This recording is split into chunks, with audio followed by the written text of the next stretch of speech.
Meanwhile, on Isla Nublar, during the quiet Christmas season, you're falling asleep to a night where almost nothing happens at all. Welcome to another slow, detailed story from the extraordinary made ordinary. Tonight, Alex Rivera's holiday night shift inside Jurassic Park's maintenance control facility, a warm December routine of soft corridor lights, distant machinery hums, and tropical air drifting through the compound. A shift where the work is simple, steady, and methodical. Walking humid pathways past backup generators, watching voltage displays in the monitoring station, checking temperature readouts in climate-controlled paddocks, and leaving a few small holiday treats for the dinosaurs as part of the enrichment program. Nothing dramatic, just the calm, predictable rhythm of keeping a dinosaur park running through a tropical December night. So take a breath, let your shoulders fall, and allow the quiet patterns of Isla Nublar to support you. It's 2300 hours. Alex steps out of the staff dormitory into the tropical night, air thick and warm even after sunset. The pathway to the maintenance control building glows with amber lights, each one casting soft pools across concrete damp with island humidity. Meanwhile, somewhere in the Tyrannosaurus paddock, your colleagues on the animal care rotation are probably implementing evening feeding protocols and filing behavioural observation reports.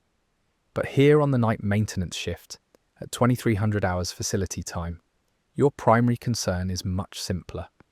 Remembering to bring your access card before you're fully awake. The facility measures time in Costa Rica Standard Time, even though you're on an island that technically operates outside normal jurisdiction, in a park that has created its own temporal reality where 65 million years ago coexists with December 2025. Your body hasn't quite accepted this philosophical approach to timekeeping. Your internal clock insists it's late evening, regardless of what your shift classification claims.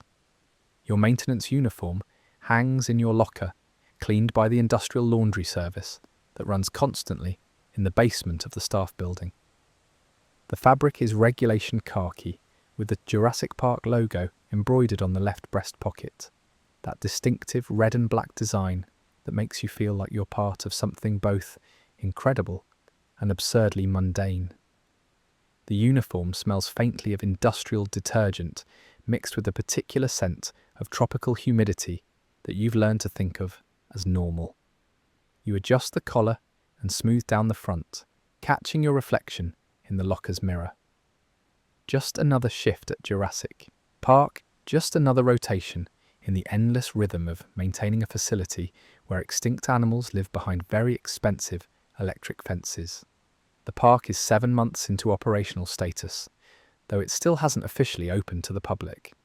InGen keeps pushing back the opening date while they refine protocols and optimize safety systems. Most of the animals are behavioral monitoring subjects now. Velociraptors in the paddock system, the T-Rex in her kingdom, Triceratops in the breeding pens, Dilophosaurs in environmental containment. Some of them are doing exactly what corporate wants them to do, which is behave predictably enough that insurance underwriters will eventually approve public access. The raptors stored in their high-security paddock with the 20-foot electric fences require special monitoring protocols that are above your pay grade in terms of animal psychology, but very much within your responsibility for maintaining the technical systems. You've heard the stories, of course. Everyone has. The raptors are intelligent, problem solvers. They test the fences, they remember patterns. They're the reason your security monitoring has redundant backup systems and why your job exists in the first place. Because someone needs to watch the watchers, monitor the monitors, and make sure that the systems keeping brilliant predators contained are functioning 24 hours a day. But your raptors are staying in their paddock, behaving exactly as contained animals should behave, which is to say, staying on their side of the very expensive electric fences that you're being paid to monitor. The time clock is a simple biometric scanner mounted next to the control room entrance. You place your palm against the reader, feeling the warm tingle as it verifies your identity and records your shift start. The display shows 23 now CST, Costa Rica Standard Time, in glowing green numbers that are appropriately dim for this hour of the evening. Marcus, the previous shift's maintenance tech, looks up from his monitor bank with the weary expression of someone who's been staring at fence voltage readings for 8 hours. His coffee cup sits empty beside him, surrounded by the small debris of a long shift, printouts of system logs, a half-eaten protein bar, and a small pile of paper clips that have been straightened and rebent into abstract shapes. "Quiet shift," he says, his voice carrying that particular flatness that comes from tropical humidity and fluorescent lighting. "Had to reset the secondary pump in the water treatment facility around 2100, but it's holding steady now. Everything else is green." He pauses, then adds with a slight smirk, "Oh, and the raptors are still fascinating. Blue spent 20 minutes testing the same section of fence. Nothing problematic, just observant." Dr. Wu checked the behavioural logs twice, just to have something to analyse. You nod, already settling into the familiar rhythm of transition. "Coffee maker still working." "Fixed it around 2000, Marcus says, with the pride of someone who's solved a genuine crisis. "Turns out you just have to unplug it for 30 seconds and plug it back in. Very technical procedure. Cutting-edge troubleshooting." The maintenance control room at 2300 hours feels different than it does during day shift, more intimate, more yours. The hum of the monitoring equipment creates a steady baseline that you can feel through the desk, and the slight vibration of the facility's backup generators cycling through their diagnostic routines provides a constant reminder that you're maintaining systems that absolutely cannot fail. Marcus gathers his things, his personal tablet, a worn paperback novel about chaos theory that everyone seems to be reading lately, the empty coffee cup, and heads for the exit. "Sleep well," you tell him. "You too, when your turn comes," he replies, and the door hisses shut behind him, the magnetic seal engaging with a solid click that means the environmental control is maintaining proper pressure. Suddenly the control room is yours, wrapped in that particular silence that comes from being one of only 3 people awake in this section of the facility. The 12 other staff members on island tonight are scattered across different departments: animal care, security, emergency medical, following the standard rotation that keeps Jurassic Park running smoothly through its pre-opening operational phase. You take a moment to walk through your visual checklist, confirming that all the primary systems are showing green on the main monitoring board. The wall of screens displays information about every critical system in this section: Raptor Paddock security, herbivore enclosures, veterinary facility, staff accommodations, emergency protocols. Each screen shows a different aspect of the facility's health, creating a visual symphony of data that you've learned to read like music. The maintenance control room is your small kingdom for the next 8 hours, and there's something deeply satisfying about knowing that every system has its monitor, every fence has its voltage display, every potential failure has its warning indicator. Meanwhile, in the Raptor Paddock, they're probably sleeping, or hunting the live feed that gets released at dusk, or plotting something that will require behavioural analysis reports. But that's the animal care team's concern. Your screens show green, your coffee maker works, and your shift is just beginning. And tonight, tucked in your backpack behind your desk, there's a wrapped box. It's been there for 3 days now, waiting. Inside are some items, nothing dangerous, nothing that violates safety protocols, just some scent cloths soaked in cinnamon and pine and peppermint, sealed in plastic bags to preserve their potency, some textured materials wrapped around small puzzle elements, a frozen treat made from their regular food, shaped into something that will require problem solving to fully access. You and 3 other night shift workers, Jenny from animal care, Marcus from security, David from facilities, have been quietly assembling these items over the past few weeks. Small acts of kindness that corporate doesn't need to know about. Nothing that compromises containment, just acknowledgement that intelligent animals might appreciate some environmental enrichment beyond what InGen's minimum protocols provide. The box has been sitting in your backpack for 3 days because you keep not quite deploying it, not because you're worried about safety. You've planned everything carefully, but because once you do it, there's no taking it back. The cameras will record it, the behavioural team will notice, questions will be asked, but that's a problem for later. Maybe tonight you'll actually do it. Maybe around 0400 when the night is deepest. Or maybe you'll wait another shift. The items will keep. The raptors aren't going anywhere. For now, you have monitoring to do. Isla Nublar doesn't have winter the way most people understand winter. Instead of snow and frost, December brings slightly cooler temperatures, dropping from unbearable heat to merely oppressive humidity, and increased rainfall that turns the tropical forest into a constant state of dripping verdancy. The facility doesn't move through seasons silently.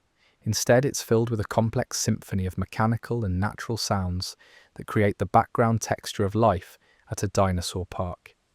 Meanwhile, somewhere in corporate headquarters in San Diego, 9 hours of time difference away, executives are probably reviewing operational budgets and debating whether the park is ready for public opening.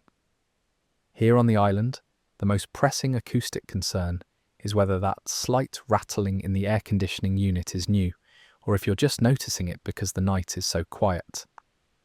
The backup generators maintain their constant diesel rumble in the facility basement, a sound like distant thunder that never quite resolves into actual noise but instead remains on the edge of perception.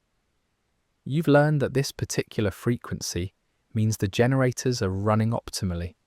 Any variation would trigger your immediate attention and possibly an emergency protocol. The monitoring equipment adds its own voice to the chorus.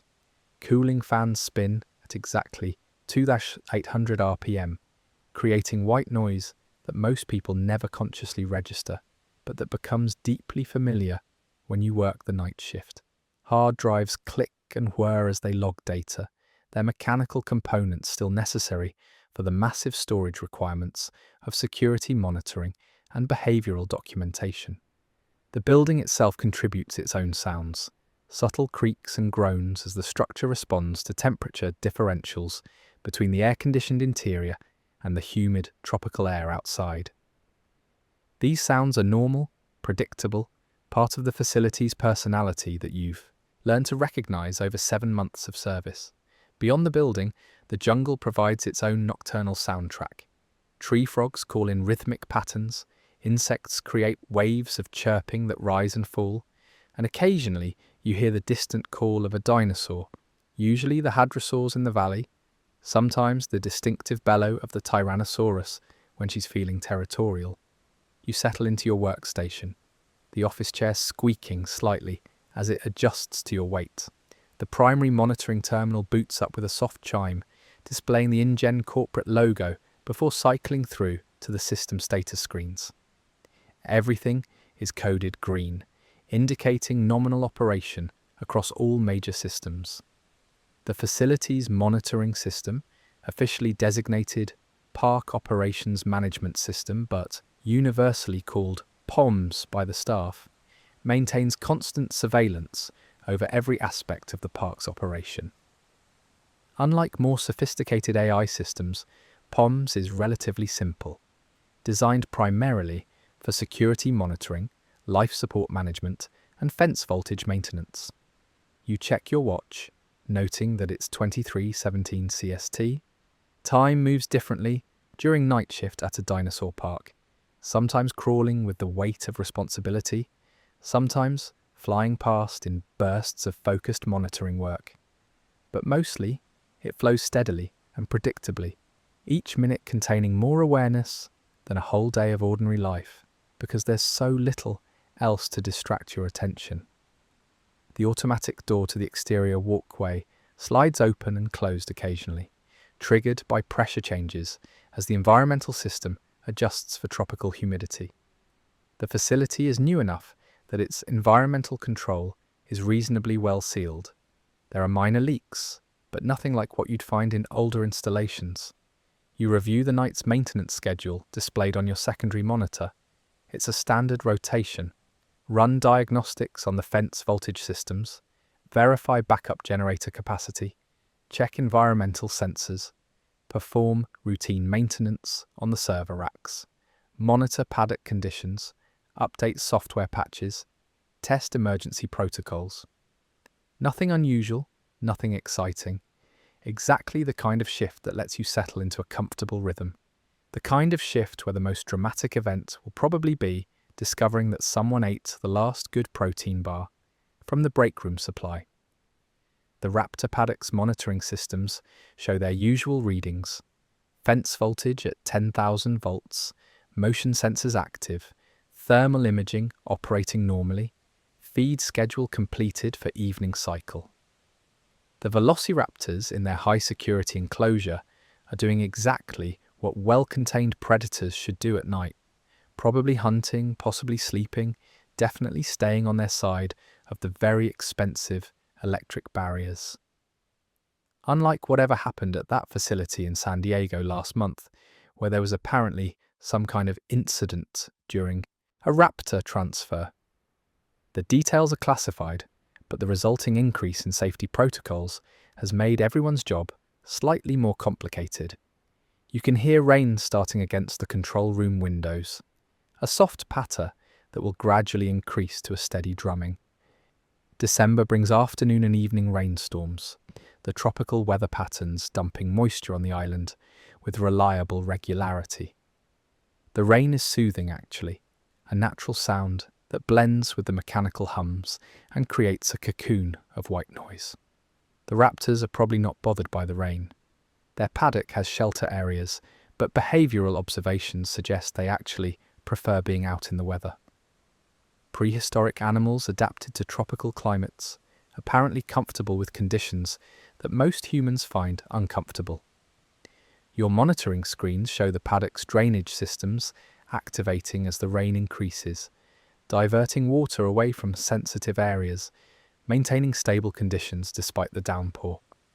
Everything automated, everything working exactly as designed. The backpack under your desk seems heavier tonight, though its weight hasn't actually changed. The psychological weight of decisions not yet made, of initiatives not yet implemented, of small rebellions against inadequate protocols. But that's future thinking. Right now, the night is just beginning. The rain is falling steadily, and you have 8 hours of routine monitoring ahead of you.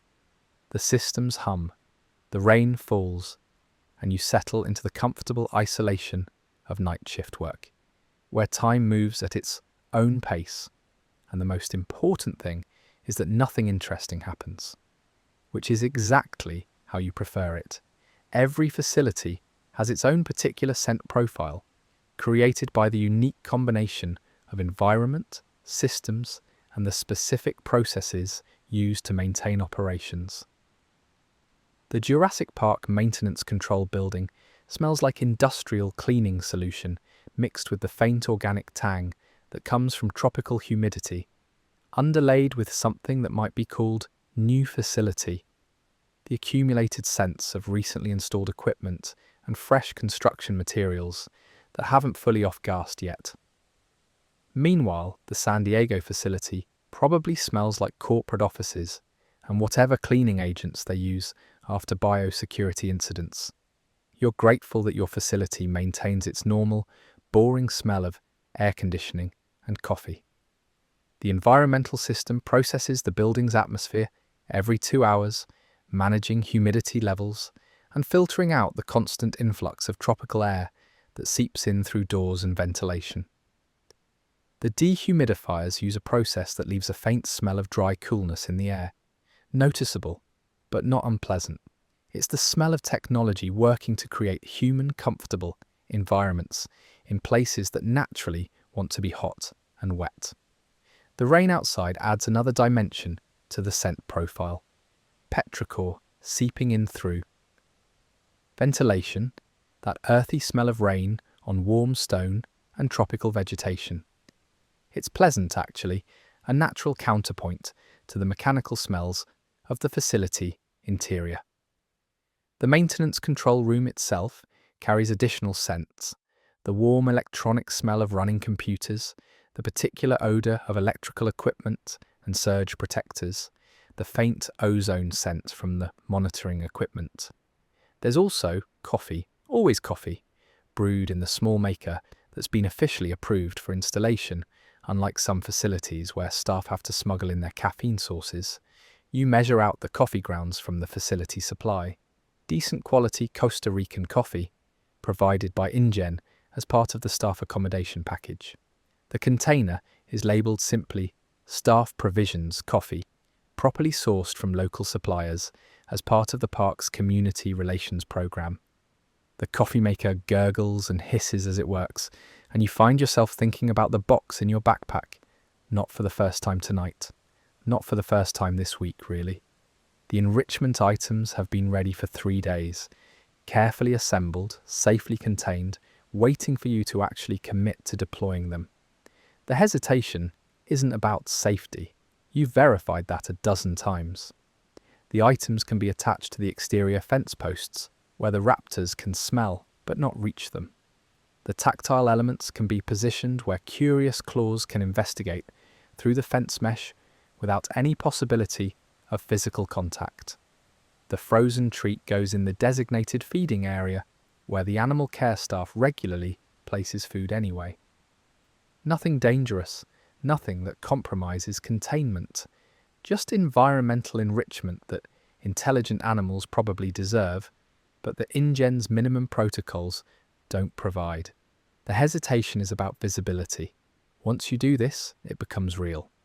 The behavioural team will notice. Questions will be asked. And while you don't think you'll face serious consequences, enhanced animal welfare isn't exactly a fireable offence. There's always the bureaucratic risk of drawing attention to yourself. Night shift workers prefer to operate invisibly, maintaining systems quietly, avoiding the scrutiny that comes with being noticed by management. But the raptors are intelligent. You've watched them on cameras for 7 months, seen how they analyse their environment, test patterns, communicate with sophisticated vocalizations. They deserve better than a bare paddock with nothing to engage their clearly active minds. The coffee is ready. You pour it into your facility-issued mug, plain white ceramic with the Jurassic Park logo, and take that first perfect sip. Hot, strong, exactly what you need to start a night shift.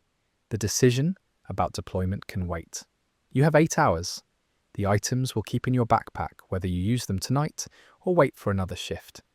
Maybe you'll feel more decisive around 0400 when the deep night makes everything feel more private, or maybe you'll carry them home again tomorrow morning, unopened, waiting for courage that might never quite arrive. The coffee is hot. The systems show green. The rain continues its steady percussion against the windows. And the night progresses with its usual rhythm, regardless of whether you implement small rebellions or maintain cautious compliance. For now, you have monitoring to do. The enrichment items can wait in your backpack. Schrodinger's cat of a decision, simultaneously made and not made until you actually act. The Raptor Paddock's environmental systems maintain their steady operation in the background, keeping the enclosure at appropriate temperature and humidity, monitoring the animal's vitals through implanted sensors, recording behavioural data that will be analysed by people with much more advanced degrees than you possess. Everything is functioning exactly as it should, which means you're doing your job exactly as it should be done. Whether you add unauthorised enrichment to that list of accomplishments is a question for later. Much later. Maybe. The diagnostic terminal displays its ready prompt, cursor blinking patiently as it waits for your input. Meanwhile, the San Diego facility's maintenance staff is probably running very different diagnostics, trying to determine what failed during their Raptor transfer incident, how the containment protocols needed adjustment, whether their monitoring systems gave adequate warning. You're grateful that your diagnostic run will be routine and boring. You begin with the standard system check, typing commands that have become automatic after hundreds of shifts. The keyboard is commercial-grade mechanical. chosen for reliability in humid environments, and each keystroke produces a satisfying click that echoes softly in the quiet control room. Run diagnostic. Suite. Alpha systems, all Hajj. Primary priority. Standard logging, enabled. The computer acknowledges your command with a soft beep, and the diagnostic routines begin their work. On the main display wall, status indicators start cycling through their checks. Fence voltage first, then animal containment, then life support, then facility infrastructure. Each system reports back within seconds, displaying green status codes that indicate nominal operation. The fence voltage diagnostics are always first because they're always most critical. The readout shows Raptor Paddock at 10,000 volts with 0.02% voltage fluctuation, well within acceptable parameters. The herbivore enclosures show appropriate lower voltages. The perimeter systems show full operational status. Every fence that needs to be electrified is electrified to exactly the right specification. 10,000 volts, the same reading you've seen hundreds of times, the same voltage that's been maintained continuously since the paddock became operational. The same number that will appear in your logs tonight, tomorrow night, every night, because the system works and nothing interesting ever happens, which is exactly how it should be.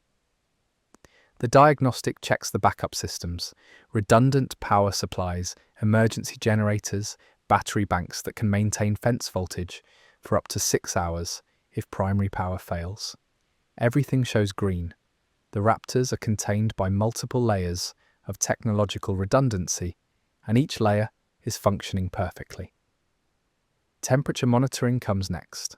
The Raptor Paddock maintains 28 degrees C with 75% humidity, tropical rainforest conditions appropriate for Cretaceous animals whose original environment was probably similar.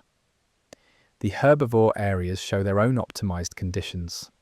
The facility buildings maintain comfortable 22 degrees C for human staff. You make notes as you work, documenting each check in the maintenance log that will be reviewed by the day shift supervisor. Good documentation is essential in a facility like this. When something goes wrong, the maintenance logs often provide the first clues about what failed and why. And given that something going wrong here could mean dinosaurs escaping, documentation is taken very seriously. Though mostly, your documentation just records that nothing went wrong. Again, like every other shift, the animal monitoring systems report healthy vital signs for all tracked specimens. The raptors show elevated activity levels, normal for their nocturnal hunting behavior. Heart rates are typical for active predators. Blue at 142 BPM, Charlie at 138 BPM, Delta at 145 BPM, Echo at 141 BPM. Body temperatures appropriate at 37 degrees C. The implanted sensors are functioning correctly, providing real-time health data that the veterinary team reviews each morning. All normal, all boring, all exactly as it should be. The diagnostic routine checks water systems, feeding mechanisms, waste management, air quality sensors, and communication networks. Everything shows green. The facility is operating exactly as designed, maintaining a delicate artificial ecosystem where 65-million-year-old biology coexists with modern technology. The paddock security systems come last in the diagnostic sequence. Motion sensors are active and responsive. Thermal imaging is operating normally. The pressure sensors that detect weight against the fences show baseline readings. No animals currently testing the barriers. Visual monitoring cameras are recording properly. Their night vision capabilities providing clear views of the paddock despite the darkness and rain. The behavioral analysis algorithms are running their pattern recognition routines.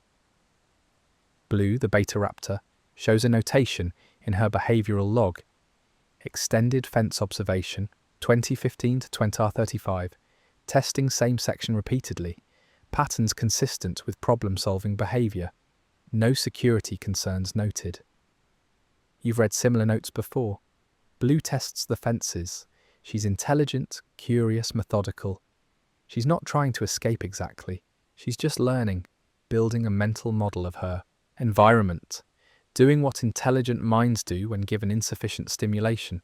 The enrichment items in your backpack would give her something more interesting to investigate than fence voltage patterns, but they're still in your backpack, and she's still limited to analysing the same 20-acre paddock she's occupied for 7 months. The diagnostic completes its first pass, displaying a summary screen that shows all systems operational. Total runtime, 284 seconds. Everything green, everything nominal, everything exactly as it should be. You save the diagnostic log with a note. All systems nominal. Raptor Paddock containment stable. Fence voltage within parameters. No anomalies detected. The same note you've been adding to logs for months now, because nothing interesting ever happens during night maintenance shift. The same note you'll probably add for months more, because reliable systems are reliable and boring is beautiful, which is exactly how you prefer it. Your shift is less than an hour old, and you've already confirmed that everything is working perfectly. 7 more hours of watching systems that will continue working perfectly, maintaining vigilance that probably isn't necessary but absolutely cannot be neglected, documenting normalcy that no one will read unless something eventually goes wrong. This is the actual work of night maintenance, not dramatic crisis response, but endless verification that crisis response isn't needed. The enrichment items sit in your backpack, decisions unmade, waiting for courage or impulse, or the particular mental state that makes small rebellions seem worth the bureaucratic risk. But that's future thinking. Right now, at 23:52 CST, your job is to continue monitoring systems that are working exactly as they should. The diagnostics are complete. The coffee is hot. The systems are green. Perfect. The coffee is cooling now, and you take another long sip while reviewing the overnight communication logs. The facility maintains constant contact with InGen's corporate network, receiving and transmitting data in scheduled bursts every few hours. Most of it is routine, operational updates, supply requests, personal messages for staff members. But tonight, there are also several priority communications flagged for management review, and you notice they're all related to the upcoming holiday period. Meanwhile, corporate planners in comfortable offices are probably debating whether staff working on an isolated dinosaur island during December deserve holiday bonuses or just extra vacation days. Your job is significantly simpler. Drink coffee and make sure the fence voltage stays at 10,000 volts. You can't read the management level messages, but you can see their subject headers: holiday staffing rotation, December supply shipment schedule, seasonal employee morale initiatives.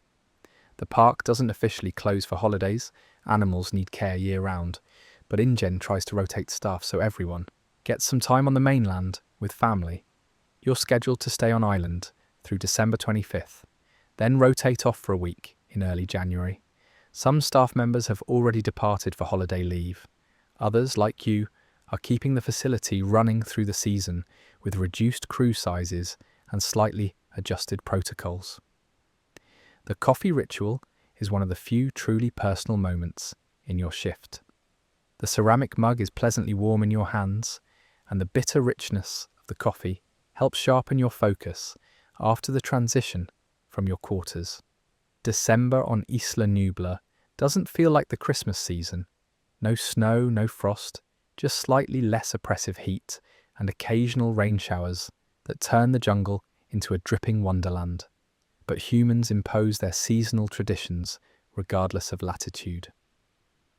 The staff common room has a small artificial tree decorated with ornaments made from whatever materials people could scrounge. Paper snowflakes cut from printer paper, strings of popcorn from the mess hall, a star fashioned from aluminum foil. The mess hall serves holiday-themed variations of the standard menu, and some of the staff, yourself included, have been quietly thinking that maybe the park's residents might appreciate some seasonal enrichment, though thinking about it and actually implementing it are different things. The items in your backpack have been ready for 3 days, and each shift you found reasons to not quite deploy them. Too much security foot traffic. Cameras too well positioned. Not quite the right moment. Reasonable excuses that might just be procrastination disguised as caution. The work itself is meditative in its routine. You pull up the fence monitoring dashboards, checking that all voltage levels are within normal ranges, that current draw isn't spiking unexpectedly, that the backup systems are maintaining their ready status. The Raptor Paddock's fence shows slight voltage fluctuation, 0.02%, well within acceptable parameters. The fluctuation is normal, caused by wind and rain moving vegetation against the fence perimeter. Nothing concerning. The system is designed to maintain stable voltage even with environmental interference. The rain actually helps, washing away accumulated debris and keeping the insulators clean. 10,000 volts, always 10,000 volts, has been 10,000 volts every single time you've checked. Will be 10,000 volts when you check again in 30 minutes. The reliability is comforting in its predictability. You take another sip of coffee, which has cooled to room temperature while you've been thinking in circles. The same circles you've been thinking for 3 days, reaching the same non-conclusion each time. The systems are green. The coffee is tepid. The enrichment items are in your backpack. And you have 7 more hours to continue, not quite deciding whether to actually use them. Every shift includes a physical walkthrough of the key systems, verifying that the electronic monitoring is accurately reflecting reality. Meanwhile, the San Diego facility's crew is probably doing very thorough physical inspections right now, checking every seal and sensor twice after their incident. You're just doing your normal rounds, checking that boring continues to be boring. Sensors can fail, displays can lie, but physical inspection reveals truth. You grab your toolkit, a durable canvas bag containing specialized instruments for facility maintenance, and your handheld monitoring device, which provides portable access to all the primary systems. The first stop is always the server room, the heart of the monitoring system. The door unseals with a pneumatic hiss, revealing rows of equipment racks stretching along the walls. The temperature hits you immediately, several degrees cooler than the general facility environment, optimized for electronics rather than human comfort. The server room smells of plastic and ozone, with an undertone of the thermal paste used to keep processors from overheating in the humid climate. The white noise of cooling fans is louder here, creating a sound environment that's paradoxically restful in its consistency. You've learned to find the fan noise soothing, a sign that the thermal management systems are working properly. You begin your inspection at Rack 1, checking the indicator lights and verifying that the cooling fans are running smoothly. Each server has its own diagnostic display showing processor temperature, memory utilization, storage capacity, and network connectivity. Everything reads green on the first rack. The cable management is decent. Your predecessor took some care with organization, though it's not quite up to the obsessive standards you've seen in some facilities. Still, it's functional and makes maintenance work reasonably straightforward. You move methodically through the racks, checking each one, making notes on your handheld about which units are approaching their maintenance intervals. Server 4 needs its backup battery replaced within the next month. Server 7 has slightly elevated processor temperatures, probably just accumulated dust in the heat sinks, easy to address with compressed air. Server 9's primary hard drive is showing early warning signs of potential failure. Not critical yet, but worth monitoring closely and preparing for replacement. None of this is urgent. None of this is interesting. All of it is the kind of boring maintenance observation that keeps systems functioning reliably. You document everything carefully, because boring documentation of boring observations is how boring reliability gets maintained. The backup power systems occupy their own section, massive battery banks that can keep critical systems running for up to 6 hours if main power fails. You test each battery's voltage and capacity, confirming that they're maintaining their charge properly. The batteries are relatively new, replaced 4 months ago during a major maintenance cycle, and they show excellent health indicators. Everything is working exactly as it should, which is exactly what you want to see. Boring is beautiful when you're maintaining systems that absolutely cannot fail. The server room inspection takes 47 minutes, and you emerge satisfied that everything is functioning properly. The electronic monitoring systems are accurately representing the reality of the hardware, which means you can trust your displays. The generator room is next, accessible through a heavy steel door that requires both keycard and code access. The backup generators are the last line of defense if all other power systems fail. 3 massive diesel units that can collectively provide enough power to maintain fence voltage, life support, and emergency lighting for up to 48 hours. You swipe your keycard and enter the access code 7419, and the magnetic locks disengage with a solid clunk. The door is heavy, designed to contain sound and provide fire protection, and it takes genuine effort to push it open. The generator room is warm and smells strongly of diesel fuel and engine oil. The generators squat in their designated spaces, each one a monument to reliable mechanical engineering. They're substantial machines. Each unit is roughly the size of a small car, weighing several tons, capable of producing 250 kilowatts of electrical power. You perform the standard checks on each generator, working through the established checklist. Fuel levels first. Generator 1 shows 92% capacity. Generator 2 shows 89% capacity. Generator 3 shows 91% capacity. All well within acceptable ranges. Oil pressure readings are next. All 3 generators show appropriate pressure in their lubrication systems. The oil itself is clean. It was changed 2 months ago during routine maintenance, and it's rated for 500 hours of operation before requiring replacement. Coolant temperature readings are normal. All 3 generators maintain their coolant at approximately 15 degrees C, ready for immediate startup without requiring warm-up time. Battery voltage for starting systems. All 3 generators have dedicated batteries that provide the initial electrical power to spin the starter motors. Generator 1 shows 25.2 V, Generator 2 shows 25.4 V, Generator 3 shows 25.3 V. All normal. Everything is exactly as it should be. The generators are ready to activate within 30 seconds of receiving a startup command, and they're capable of running continuously for days if necessary, but they've never been needed during your shifts. The primary power remains stable, the battery banks provide the only necessary backup, and the generators just sit here, being warm and ready and completely unused. You run a brief test cycle on Generator 2, the middle unit in the rotation. You initiate the startup sequence through the control panel. The pre-start checks run automatically. Fuel pressure verified, coolant circulation confirmed, electrical systems energized. After a 5-second pre-start delay, the starter motor engages with a grinding whir, and the diesel engine catches with a deep, mechanical roar that you feel through your feet. The generator room becomes suddenly much louder.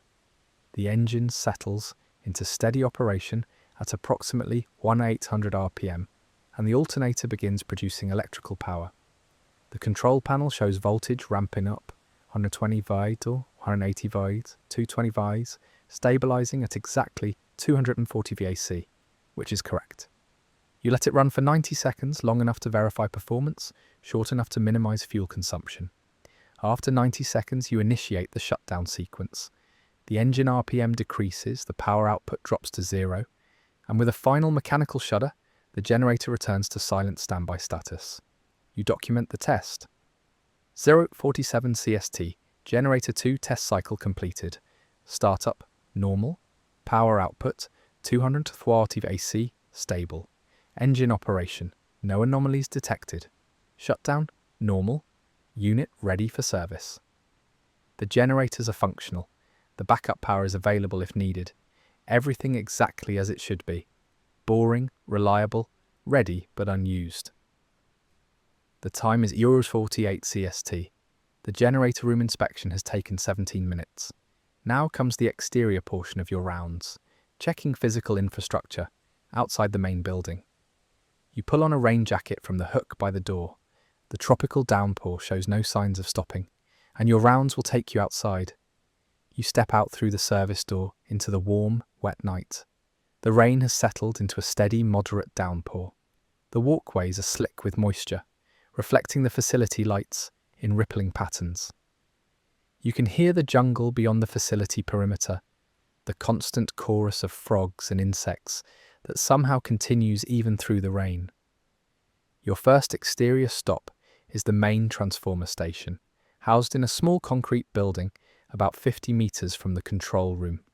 The walk takes you across open ground, rain falling steadily. Your jacket keeps your torso dry, but your pants are soaking through and water is finding its way into your boots. The transformer station door is locked with a simple padlock. You unlock it and step inside. The transformers are large metal boxes, humming with electrical current. You check the temperature gauges. Transformer 1 shows 42 degrees C, Transformer 2 shows 44 degrees C, both well within the safe operating range. Voltage displays show input and output. 13,800 volts coming in, 240 volts going out. The transformation is working correctly. Power distribution is balanced. No breakers have tripped. Everything nominal. You document the inspection. 58 CST. Transformer station showing optimal operation. Temperatures nominal. Voltages correct. Load balanced within acceptable parameters. The water treatment building is next, handling the facility's water recycling and freshwater production. You check filter pressure gauges, verify chemical treatment supplies, confirm output water quality meets specifications. The UV sterilization units are functioning properly. The pumps show normal operating hours. Everything is working correctly. Your rounds are taking you gradually closer to the Raptor Paddock. It would be reasonable for a thorough technician to verify that the paddock's perimeter systems are functioning properly, especially during rainy conditions. The Raptor Paddock looms ahead. Its 20-foot fence is clearly visible under powerful floodlights. You approach monitoring station RP7. The display shows exactly what you expected. Fence voltage, 10,000 volts. Motion sensors, active. Cameras recording. Status, all systems nominal. While you're here, checking the fence perimeter for debris would be appropriate. You walk along the fence line with your flashlight, examining the base. No significant debris accumulation. The automated systems are handling the rainfall without human intervention. This fence post would be suitable for attaching a scent cloth if you were deploying enrichment items. The post is on the exterior of the fence, accessible without entering the paddock. But you're not deploying enrichment items, you're doing perimeter inspection. You walk to monitoring station RP12. It shows the same readings. Voltage 10,000 volts, systems nominal. Station RP18 shows the same. The fence is intact. The voltage is maintained. The security systems are operational. Everything exactly as it should be. Inside the paddock you can see movement. One of the raptors is visible in the distance, blue probably, moving along an interior patrol route, just existing in her limited territory. You complete your exterior rounds, noting that all systems show optimal operation. Everything is working exactly as it should, and you've successfully verified it through physical inspection. Back inside the control room, you hang up the rain jacket and towel off. Your uniform is slightly damp despite the jacket's protection. You update your maintenance log. Physical rounds completed. All systems verified operational. Exterior inspection showed no debris requiring remediation. Perimeter systems functioning nominally.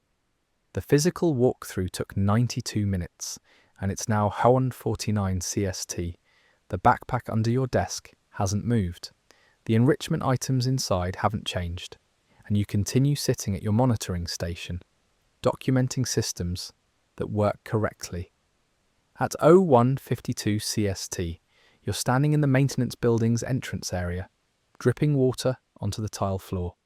The contrast between the warm rain outside and the air-conditioned interior creates an uncomfortable chill. Your wet clothes are now genuinely cold rather than just unpleasant. Meanwhile, the San Diego facility's staff probably has climate-controlled working conditions and doesn't need to conduct exterior inspections during tropical rainstorms. Your facility requires actual physical presence in actual weather, which means you're standing in a puddle of your own making, shivering slightly despite the tropical climate. You peel off the rain jacket and hang it on the designated hook, where it will drip dry over the next few hours. The jacket did its job. Your upper body is relatively dry, but your pants are soaked from mid-thigh down, your boots are full of water, and your socks have achieved that uniquely unpleasant state of being simultaneously wet and cold. The facility provides a small changing area with lockers for exactly this situation.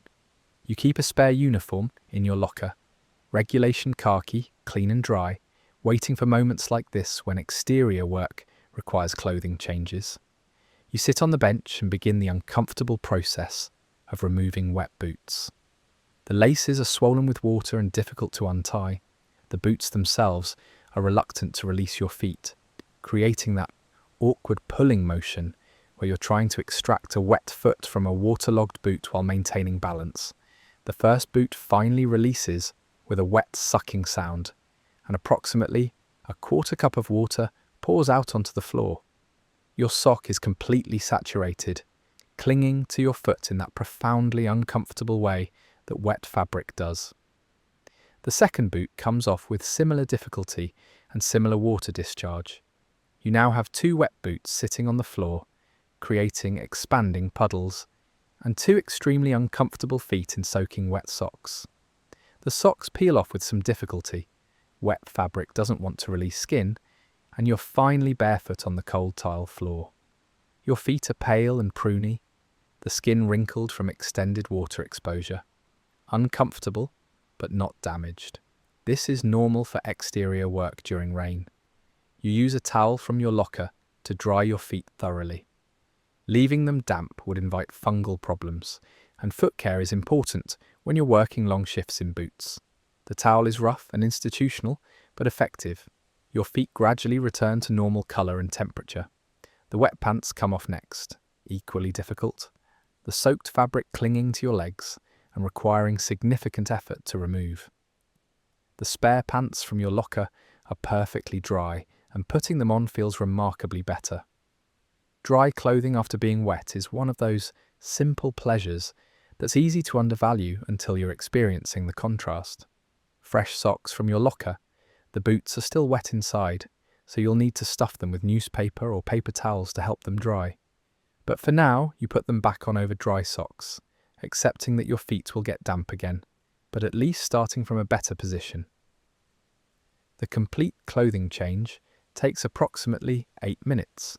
You're now wearing dry pants and socks, damp boots, and your original shirt, which stayed mostly dry under the rain jacket. Comfortable enough to continue your shift, though your boots will take hours to fully dry. You hang the wet pants in your locker, where they'll drip dry slowly. Over the remainder of your shift, the wet socks go into a plastic bag for eventual laundry. Everything organised, everything managed, everything handled competently. This is the kind of practical problem solving you're good at. Identifying issues, wet clothes, implementing solutions, changing into dry clothes, documenting the process. Straightforward tasks with clear outcomes and no bureaucratic complications. Unlike the enrichment items in your backpack, which involve unclear protocols and potential scrutiny and decisions that you've been avoiding for 3 days. The time is 02:02 CST. You've been away from your monitoring station for 45 minutes total. The systems have been running unattended during that time, which is acceptable. They're designed to operate autonomously, and your presence is primarily about supervision rather than active control. But you should return to the control room and verify that nothing requires attention. Not that anything will require attention. The systems work reliably, and 45 minutes of autonomous operation isn't long enough for problems to develop.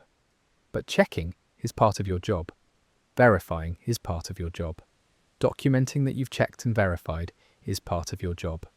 You return to the control room, your damp boots squelching slightly with each step. Your dry pants a significant improvement over the soaked ones. Your mind already returning to the familiar patterns of monitoring and documentation. The monitoring displays show exactly what you expected. Everything green, all systems nominal, fence voltage at 10,000 volts. Nothing has changed during your absence because nothing ever changes. The systems work continuously, whether you're watching them or not. You update your log. 0202 CST, returned from exterior inspection rounds. Clothing change completed due to rain exposure. All systems remained nominal during absence, resuming normal monitoring operations. The coffee pot is nearly empty. You drank most of the second pot before starting your exterior rounds. You should probably brew a third pot soon. It's going to be a long night, and caffeine is essential for maintaining alertness through the deep hours. The backpack under your desk continues being a physical reminder of initiative not taken.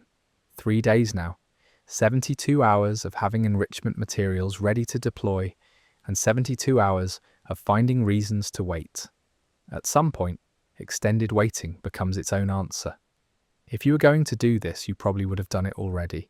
The continued hesitation suggests that your discomfort with unauthorized action is stronger than your concern for animal welfare. That's fine. That's a valid personal boundary. Not everyone needs to be comfortable bending rules, even for good reasons. Organizations need people who follow protocols reliably, who don't create complications through creative interpretation of guidelines. You're good at being that kind of person. You stand and walk to the break area where the coffee maker waits patiently for its next use. The process is familiar and comforting. Measure grounds from the facility supply, add water to the reservoir, press the start button, wait for the gurgling and hissing that signals brewing in progress. Meanwhile, somewhere in San Diego, corporate executives are probably drinking expensive coffee from high-end machines. Their caffeine consumption a matter of choice, rather than necessity for maintaining night shift alertness. Your coffee is institutional and functional, chosen for cost effectiveness rather than quality, but it does its job adequately. The coffee maker is an industrial model, designed for continuous use in commercial environments, capable of brewing pot after pot without overheating or breaking down. It's approximately 6 years old, based on the manufacturing date stamp on the bottom, and it's probably brewed thousands of pots during that time. The machine has personality, small quirks that you've learned to recognize. It makes a particular clicking sound about 30 seconds before brewing completes. The hot plate runs slightly hotter on the left side than the right side, meaning coffee on that side stays warmer longer.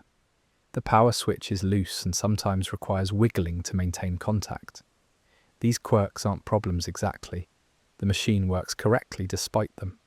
They're just characteristics that emerge from years of continuous operation, the mechanical equivalent of personality traits developing over time. You lean against the counter while the coffee brews, listening to the familiar sounds of water being heated and forced through grounds. The process takes approximately 4 minutes from start to finish. 4 minutes of standing here, being unproductive while waiting for caffeine. You could return to your monitoring station and come back when brewing completes. But there's something almost meditative about watching the coffee maker work, seeing the dark liquid gradually fill the pot, knowing that hot caffeine will soon be available. It's a simple pleasure. A small moment of anticipation in a shift that's otherwise characterized by watching unchanging displays and documenting persistent normalcy. The clicking sound signals that brewing is nearly complete. 30 seconds later, The final hiss and gurgle indicates the process is done.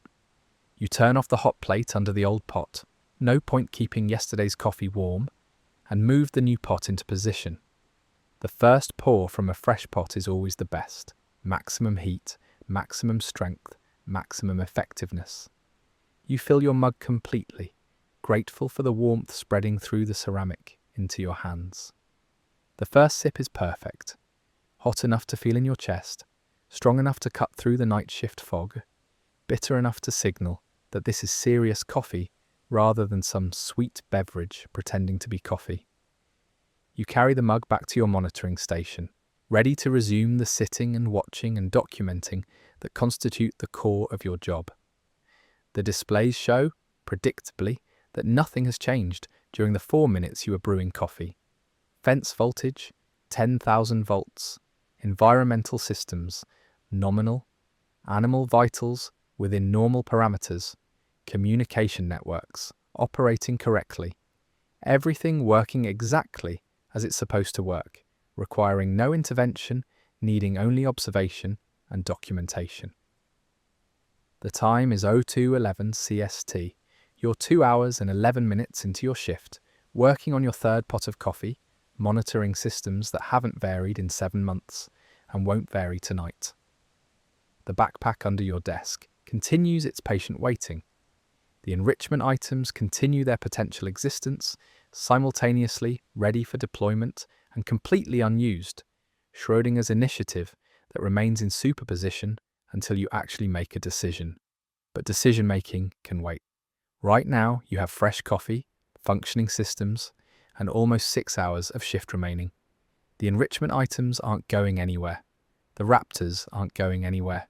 And you're not going anywhere. Everything continues in its established pattern. Nothing changes. And the night progresses through its predictable stages toward eventual morning. You take another sip of coffee and pull up the fence voltage monitoring graph, displaying the past hour of readings. The line is perfectly flat. 10,000 volts maintained with mechanical precision. No spikes, no drops, no variations, just a horizontal line documenting unwavering stability. It's the kind of graph that's deeply satisfying to maintenance personnel, proof that systems work correctly, that redundancy is functioning, that engineering achieved its design goals. Boring data documenting boring success. You could look at voltage graphs from any shift over the past 7 months and see the same thing. Flat lines, stable readings, continuous confirmation that the fence works and nothing interesting happens. Which is exactly what you prefer. Interesting voltage graphs would mean system failures, which would mean problems, which would mean actual work beyond monitoring and documentation. Boring is beautiful when you're maintaining critical safety systems. The coffee is cooling already.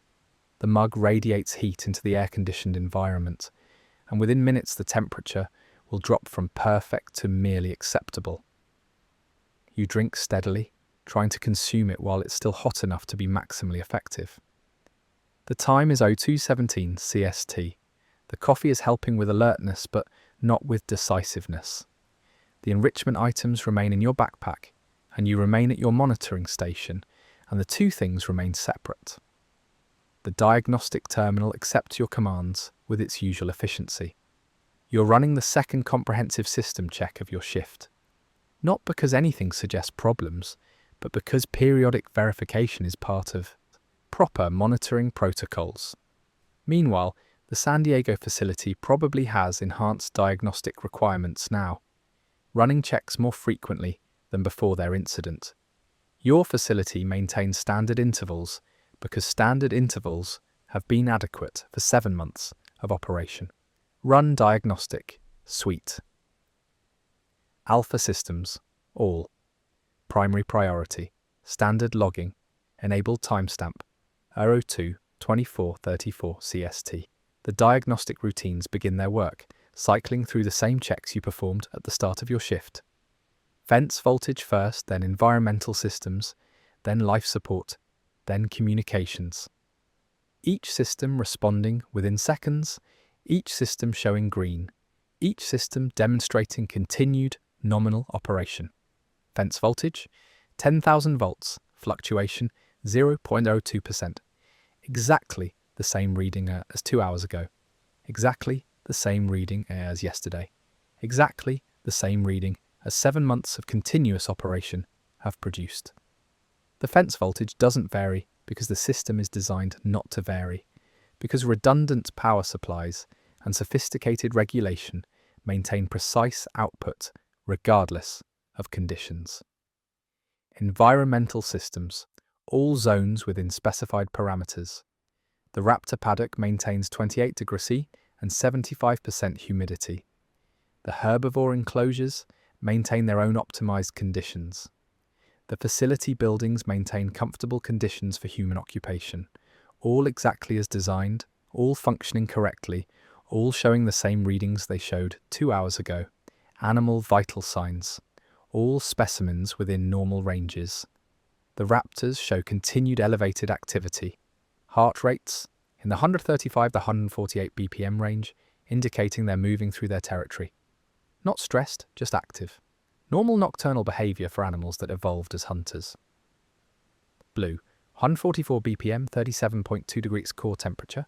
Charlie, 138 BPM, 37.1 degrees core temperature. Delta, 142 BPM, 37.3 degrees core temperature. Echo, 146 BPM, 37.2 degrees core temperature. All within the normal range for active raptors, all showing normal body temperatures, all demonstrating the healthy physiology of well-maintained animals. They're healthy but bored, physically thriving but cognitively understimulated. The enrichment items would address the cognitive understimulation, but they're in your backpack, and the animals remain bored, and the vital signs show physical health without measuring mental engagement. Backup systems, all ready and tested. The battery banks show 98.6% capacity, slightly lower than the 98.7% they showed 2 hours ago, but within normal variation. The generators show ready status. The emergency system shows standby status. Everything poised to activate if needed, everything waiting patiently to provide backup that's probably never necessary. The diagnostic completes after 297 seconds, 13 seconds longer than the first diagnostic, probably due to slightly slower response from one of the subsystems. Not concerning, just normal variation in processing time. You save the diagnostic log, WARO 229 CST, second comprehensive diagnostic completed, all systems nominal, fence voltage stable, environmental controls optimal, animal vitals normal, backup systems ready, no anomalies detected, no maintenance actions required. The documentation is thorough and boring, exactly as it should be. You've verified that systems working correctly 2 hours ago are still working correctly now. You've confirmed that nothing has changed, because nothing needs to change, because everything is already working properly. The time is 02:30 CST. You're 2.5 hours into your shift. 5.5 hours remain. The deep night hours are approaching. 03:30 to 04:30 is traditionally the quietest time, when most people are deepest in sleep, when the facility feels most isolated. If you were going to deploy enrichment items, the deep night would be optimal timing, but you're not decided on deploying them. The items remain in your backpack, and you remain at your monitoring station, and the two things remain separate. The diagnostic is complete. The coffee is cooling. The systems are green. Everything continues exactly as it always continues, predictably, reliably, unchangingly. The communication monitoring station has been quiet for the past hour, just routine scheduled transmissions and the occasional security check-in. The radio channels carry minimal traffic during the deep night hours. Most people are sleeping, most operations are suspended until morning, and the facility runs on reduced staffing with minimal communication needs. Meanwhile, the San Diego facility probably has more active communications even during night hours. Incident follow-up, enhanced coordination, administrative overhead from their recent problems. Your facility maintains peaceful quiet, the radio channels carrying just enough traffic to confirm that systems are working without providing anything interesting to monitor. You pull up the weather data again, more out of habit than necessity. The radar shows the rain system has moved off the island. The steady downpour that was falling during your exterior rounds has tapered to light intermittent showers. The forecast suggests mostly clear conditions for the remainder of the night, with temperatures holding steady around 24 degrees. The weather pattern is typical for December. Afternoon and evening rain, clearing overnight, humid mornings. The cycle repeats daily with only minor variations. Predictable, routine, boring in the way that reliable weather patterns are boring. You switch to the security channel, listening to Marcus's latest check-in. Station Foxtrot completed. Moving to Station Alpha.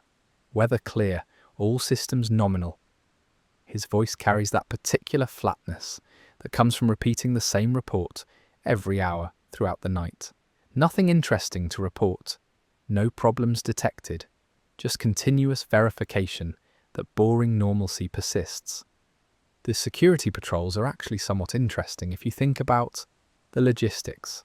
Marcus walks a circuit that takes approximately 45 minutes to complete, checking physical security at designated stations throughout the facility.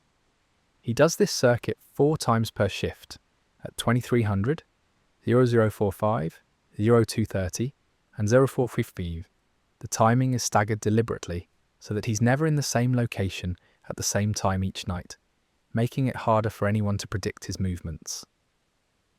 Though realistically, the security threat on an isolated dinosaur island is minimal. The main security concern is the dinosaurs escaping, not humans intruding. Still, Marcus walks his circuit faithfully, documenting that all physical security measures remain intact, providing human verification that the electronic monitoring is accurately representing reality. You and Marcus have a pleasant professional relationship built on minimal interaction. You both work night shift, you both prefer quiet competence over dramatic gestures, and you both understand that boring nights are good nights. The radio crackles again. Station Alpha completed, all nominal, returning to primary station. Marcus finishing his 0230 circuit. The next patrol won't begin until 4:15, which means there's a window of time when the exterior areas are unmonitored except by electronic systems. Not that this matters since you're not deploying enrichment items. The window is irrelevant to your current activities, which consist of sitting at your monitoring station, drinking coffee, and documenting that systems work correctly. The communications channels return to quiet. The weather radar shows conditions continuing to clear, and you continue your monitoring, waiting for something to happen that requires your attention, which it won't, because nothing requires attention during properly functioning night shifts. The time is 0248 CST. The deep night is approaching. The optimal deployment window is approaching, and you continue sitting at your monitoring station, thinking the same circular thoughts you've been thinking for 3 days. The backpack under your desk hasn't moved. The enrichment items inside haven't changed. The raptors in their paddock continue existing in their understimulating environment, and you continue being someone who monitors systems correctly while avoiding initiatives that aren't explicitly authorized. The radio silence continues, the weather clears, the systems show green, and nothing changes. At 03 CST exactly, you find yourself staring at the time display, watching as the numbers roll over from 02:59:59 to 03:00. 3 hours into your shift, 5 hours remaining, the night progressing through its middle phase toward eventual morning. Meanwhile, somewhere in San Diego, their night shift is probably experiencing similar temporal awareness, the sense that time both drags and flies during these isolated hours, that minutes feel like hours while hours somehow vanish. Your experience of time has become strange and elastic during 7 months of night shift work. 3 hours of monitoring systems that work correctly, 3 hours of documenting normalcy, 3 hours of carrying enrichment items that remain undeployed, 3 days of carrying enrichment items that remain undeployed, 72 hours of having these materials ready, and 72 hours of finding reasons to wait. At some point, extended waiting becomes its own answer. You've run 2 comprehensive diagnostics tonight. Both showed all systems nominal. You've conducted physical rounds of interior and exterior systems. Everything verified working correctly. You've monitored communications, checked weather patterns, documented continuous proper operation. You've done your job correctly and thoroughly.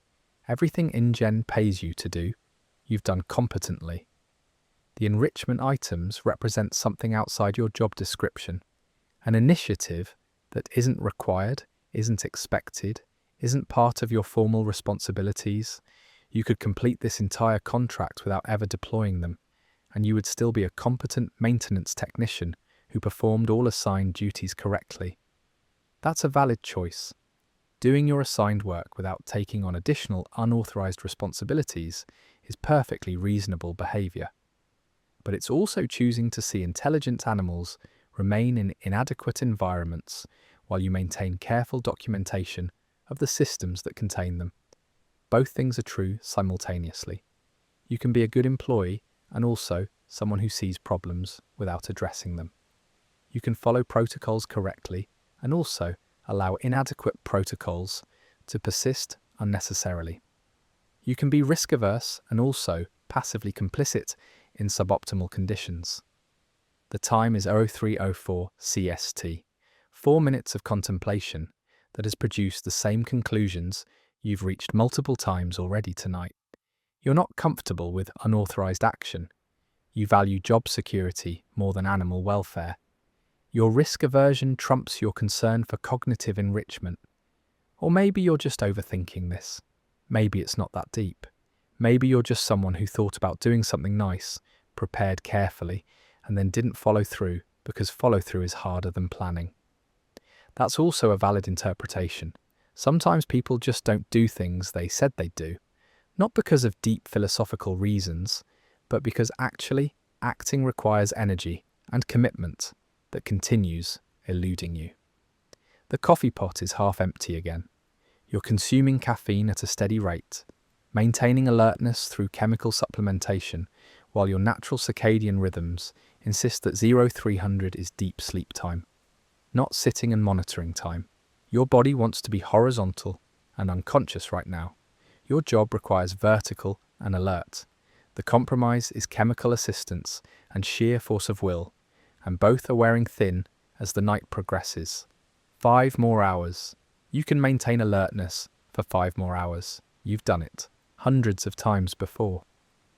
Tonight is no different than any other night. Monitoring systems that work correctly, documenting normalcy that persists, waiting for morning and shift end. The backpack under your desk is a physical reminder of initiative not taken.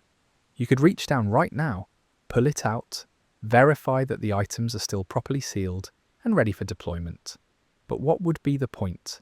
You already know they're ready. You've known they're ready for 3 days. Knowledge isn't the limiting factor. Action is the limiting factor, and you apparently don't have enough action in you to overcome your risk aversion and careful caution. That's fine. That's who you are. Organizations need careful people who don't take risks, who don't create complications, who maintain systems reliably without innovation or initiative. You're good at being that person. The monitoring displays continue showing their green status indicators.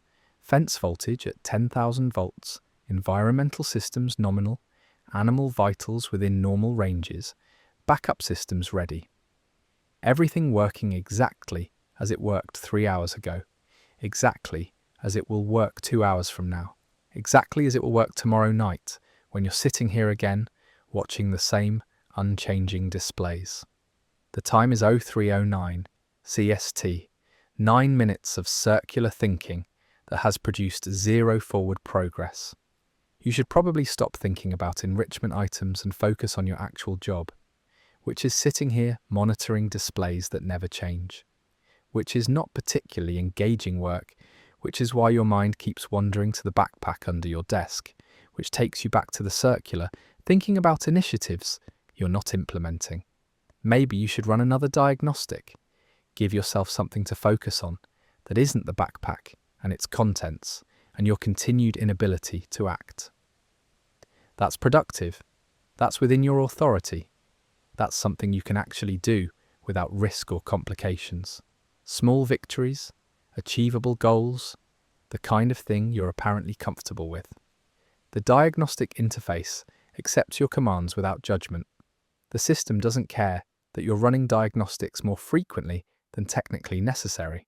It just executes the commanded routines and reports results. Run diagnostic chuck suite. Alpha systems, all primary priority, standard logging, enabled timestamp, 03, 1247 CST. The familiar sequence begins, fence voltage first, checking the most critical system before moving to secondary systems. The display shows the readout developing. Fence voltage, 10,000 volts, fluctuation 0.02%. Exactly the same reading as the previous two diagnostics. Exactly the same reading as every diagnostic for 7 months. The fence voltage is maintained with mechanical precision, varying by no more than plus or minus 2 volts from the target value. This level of precision requires sophisticated engineering, voltage regulators monitoring output thousands of times per second, making microscopic adjustments to maintain exact output despite varying loads and environmental conditions. The system is working exactly as designed, exactly as it always works, exactly as it will continue working regardless of whether you run diagnostics or not. But running diagnostics gives you something to do, something to document, something to focus on that isn't the backpack under your desk. Environmental systems, all zones within specified parameters. The Raptor Paddock shows 28.1 dkh now, slightly higher than the 28.0 dkh from the previous diagnostic. The 0.1 dkh variation is well within normal tolerance and probably reflects a minor adjustment cycle in the climate control systems. The humidity remains at 75%. The air circulation shows normal flow rates. Everything exactly as it should be for maintaining Cretaceous predators in artificial tropical conditions. Animal vital signs. All specimens within normal ranges. The raptor's heart rates have decreased slightly from the previous diagnostic. They're apparently transitioning from active hunting behavior to more restful activity. Blue now shows 128 BPM, down from 144. Charlie at 122 BPM. Delta at 131 BPM. Echo at 126 BPM. All still within normal range, just reflecting that the animals are moderating their activity level. They've been active for several hours, hunting, patrolling, investigating their environment. At some point, even active predators need to rest. The body temperatures remain stable at 37.1 to 37.3 degrees CER. The animals are healthy and unstressed, living contained lives that meet their physical needs while providing minimal cognitive engagement. They deserve better. But that thought leads back to the backpack, which leads to the circular thinking, which leads to the same non-decisions you've been making for 3 days. Focus on the diagnostics, document the systems, avoid thinking about things you're not going to act on. Communication networks, operating normally. The data links show appropriate bandwidth and latency. The satellite uplink shows strong signal. The internal radio network shows clear channels. All communication infrastructure working correctly. Backup systems, all ready and tested. The battery banks show 98.5% capacity, continuing their gradual decline that's completely normal. The generators show ready status. Everything waiting patiently to provide backup power that's probably unnecessary. The diagnostic completes after 301 seconds, 4 seconds longer than the previous diagnostic, continuing the pattern of minor variation in processing time that's completely normal and completely meaningless. You save the diagnostic log. 0318 CST. Third comprehensive diagnostic completed. All systems nominal. Fence voltage stable at 10,000 volts. Environmental controls optimal across all zones. Animal vitals normal, showing reduced activity consistent with rest cycle. Communication networks operating correctly. Backup systems ready. No anomalies detected. No maintenance actions required. 3 diagnostics completed.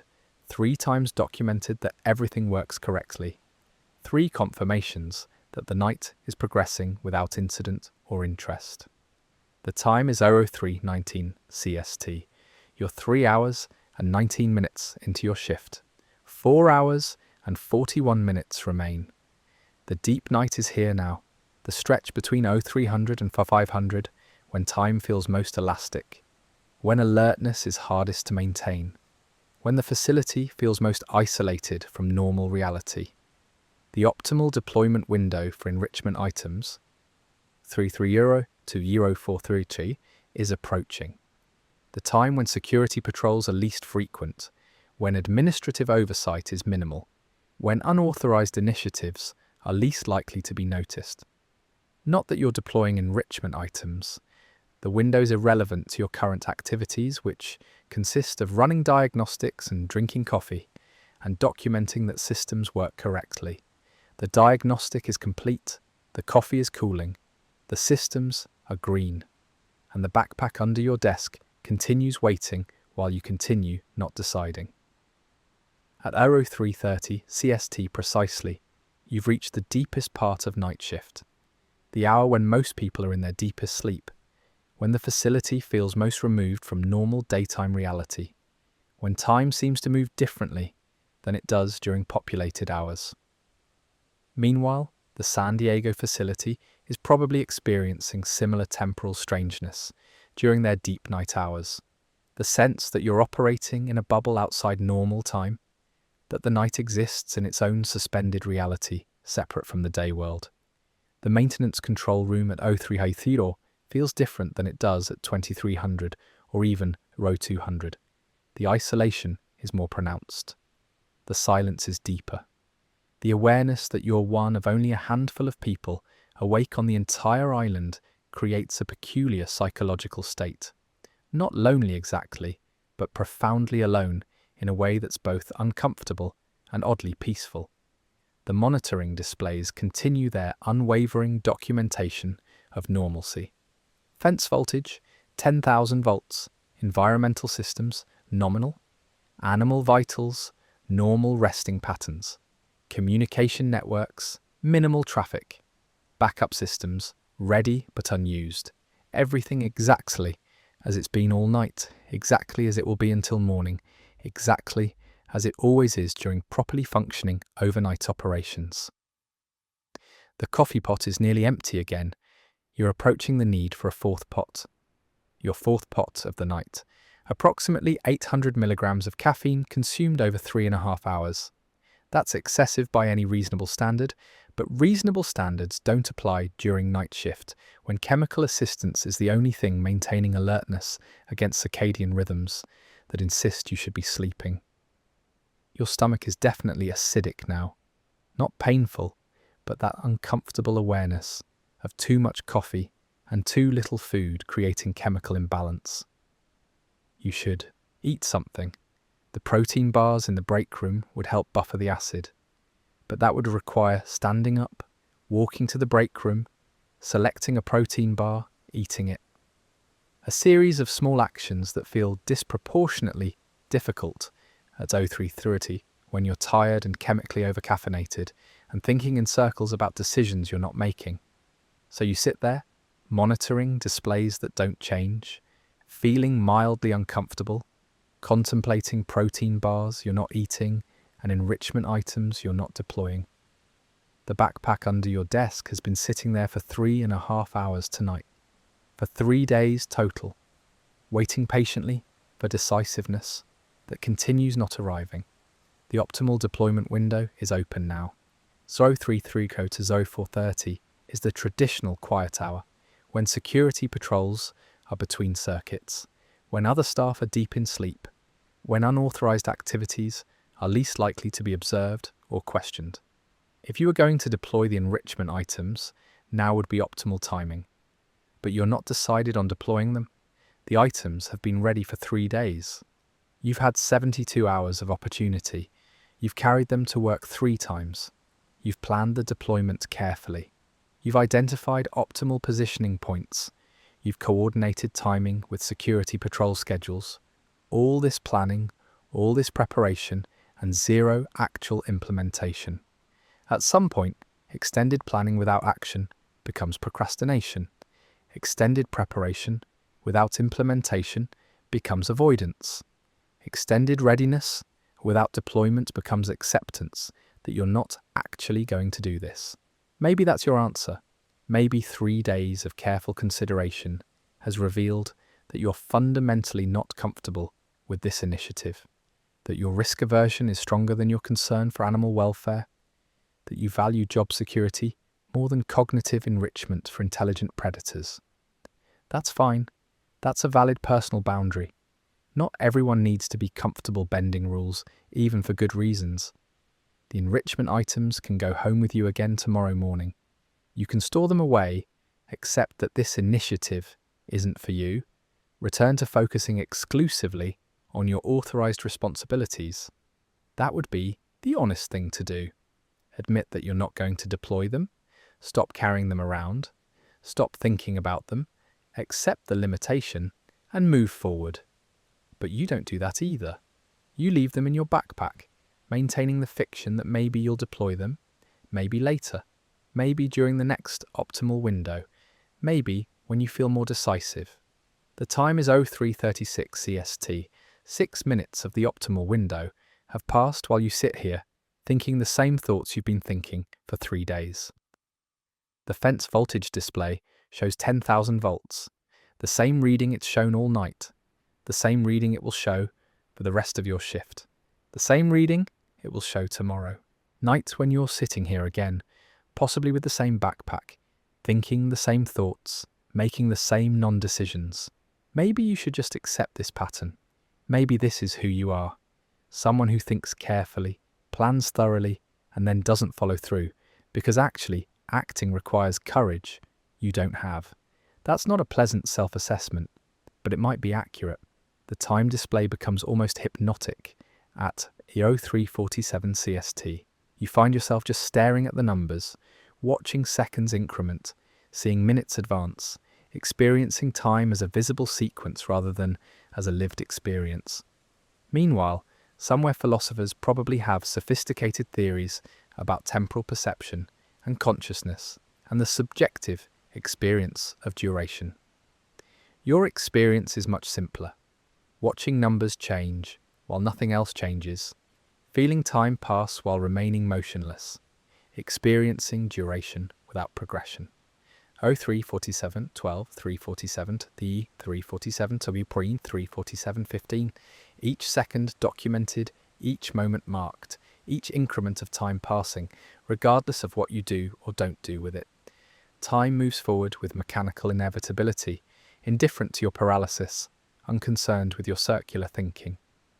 The fence voltage display next to the time display shows its own unchanging numbers, 10,000 volts.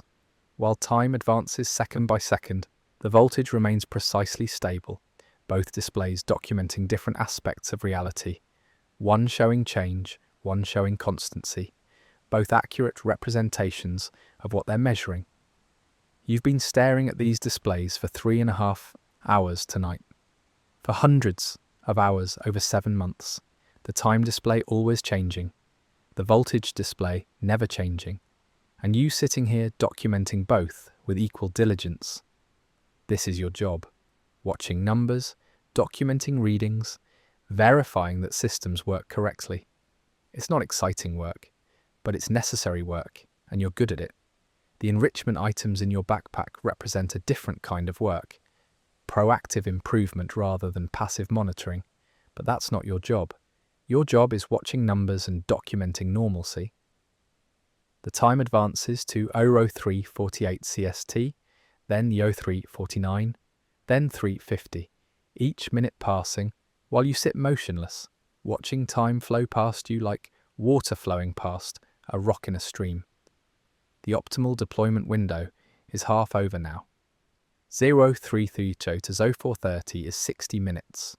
You're 20 minutes in, 40 minutes remain. If you're going to deploy enrichment items during this window, you'd need to act soon to have adequate time. But you're not acting. You're sitting here watching time pass, thinking about acting, carefully avoiding actually doing anything beyond monitoring and documentation. 0351, 0352, 0353. The minutes advance, the opportunity window narrows, and you continue sitting, watching, thinking, not acting. This is apparently who you are during deep night hours, someone who becomes even more passive than usual, who finds even the minimal initiative of standing up and retrieving a backpack too much effort to muster. It's not that you've decided not to deploy the enrichment items, it's that you're not deciding anything at all. You're just existing in a state of suspended decision-making, letting time pass while maintaining the fiction that you might still act. But time passing is itself a decision. Choosing to let the optimal window close is functionally identical to choosing not to deploy. Inaction has consequences just like action does. 0354, 0355, 0356. The fence voltage hasn't changed.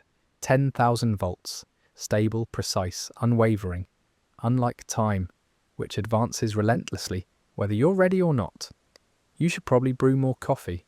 The pot is empty, your mug is empty, and your alertness is declining. The caffeine isn't going to make you more decisive, but at least it will keep you awake to observe your own indecision. That's productive, that's achievable, that's something you can actually do. You stand, feeling stiff from sitting too long, and walk to the break area. The coffee maker is waiting, ready for its fourth use of the night. You measure grounds, add water, press start, and stand there watching it brew. 4 minutes of brewing time. 4 minutes of standing here, being unproductive, while waiting for caffeine. 4 minutes of the optimal window passing without deployment, without action, without anything except more waiting. 0357, 0358. 0359, 04, Solo.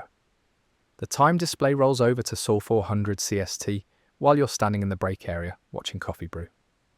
The traditional deepest point of night shift.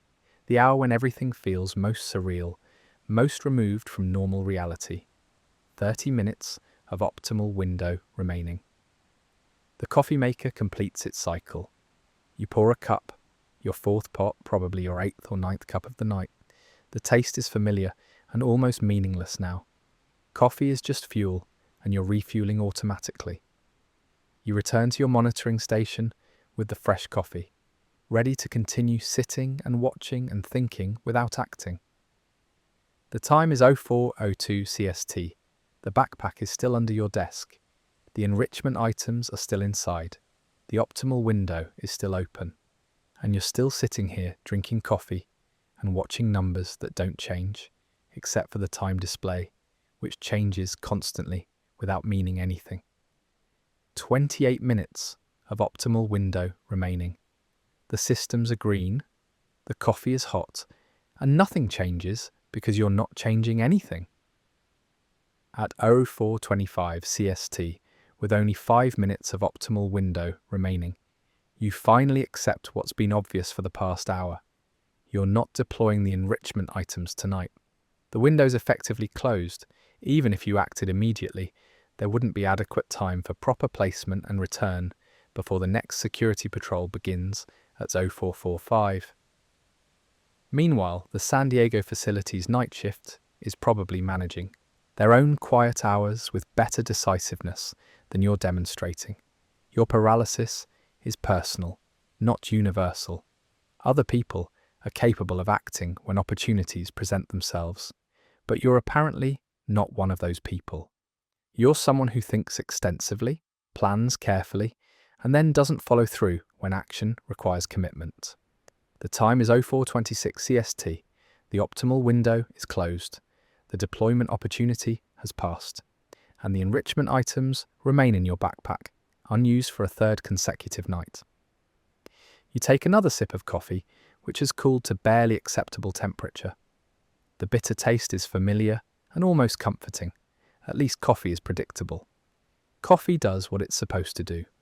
Unlike you, apparently. The fence voltage display shows 10,000 volts, unchanged, stable, reliable. The system works correctly regardless of your failures of initiative. That's oddly reassuring. The technology doesn't need you to be decisive. It just needs you to monitor correctly, which you've been doing all night. Your job performance has been adequate, even though your personal courage has been insufficient. The monitoring continues. The systems work, the night progresses, and you sit at your station, accepting that tonight will end the same way the previous 2 nights ended. With enrichment items going home, undeployed, with intelligent animals remaining in bare environments, with your careful planning resulting in 0 actual outcomes. That's fine. Maybe you'll do it tomorrow night. Maybe when you've had more time to think about it. Maybe when conditions are even more optimal. Or maybe you'll never do it, and you'll eventually take the enrichment items home permanently, store them away, accept that this initiative isn't for you, return to focusing exclusively on authorized responsibilities. That's probably the honest answer. You're not going to deploy them. You've proven that over 3 consecutive nights of carrying them without using them. Your actions, or lack of actions, have demonstrated what your conscious mind has been reluctant to acknowledge. You're not comfortable with unauthorized initiatives, regardless of how beneficial they might be. The time is 4:30 CST. The optimal window is fully closed now. Marcus will begin his 0445 security patrol soon. The opportunity has definitively passed. You update your log with routine observations.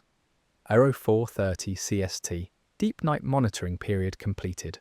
All systems remain nominal throughout 0330 0430 window. Fence voltage stable. Environmental controls optimal. No maintenance actions required.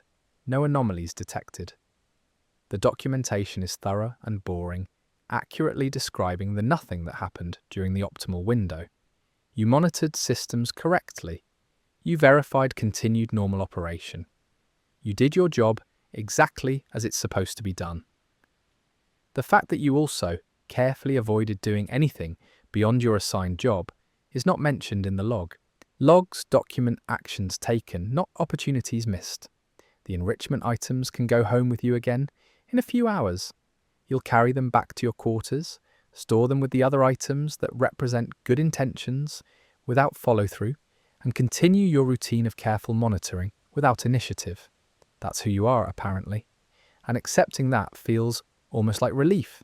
You don't have to keep thinking about deployment possibilities, don't have to keep carrying the weight of unmade decisions, don't have to keep contemplating actions you're clearly not going to take. The optimal window has closed. The decision has been made through inaction. And now you can simply complete your shift, document that systems worked correctly, and return to quarters without the burden of continued contemplation. The time is 0432 CST, less than 4 hours until shift end. You can maintain monitoring for 4 more hours. You've done it hundreds of times before. The coffee is cold now. The systems are green.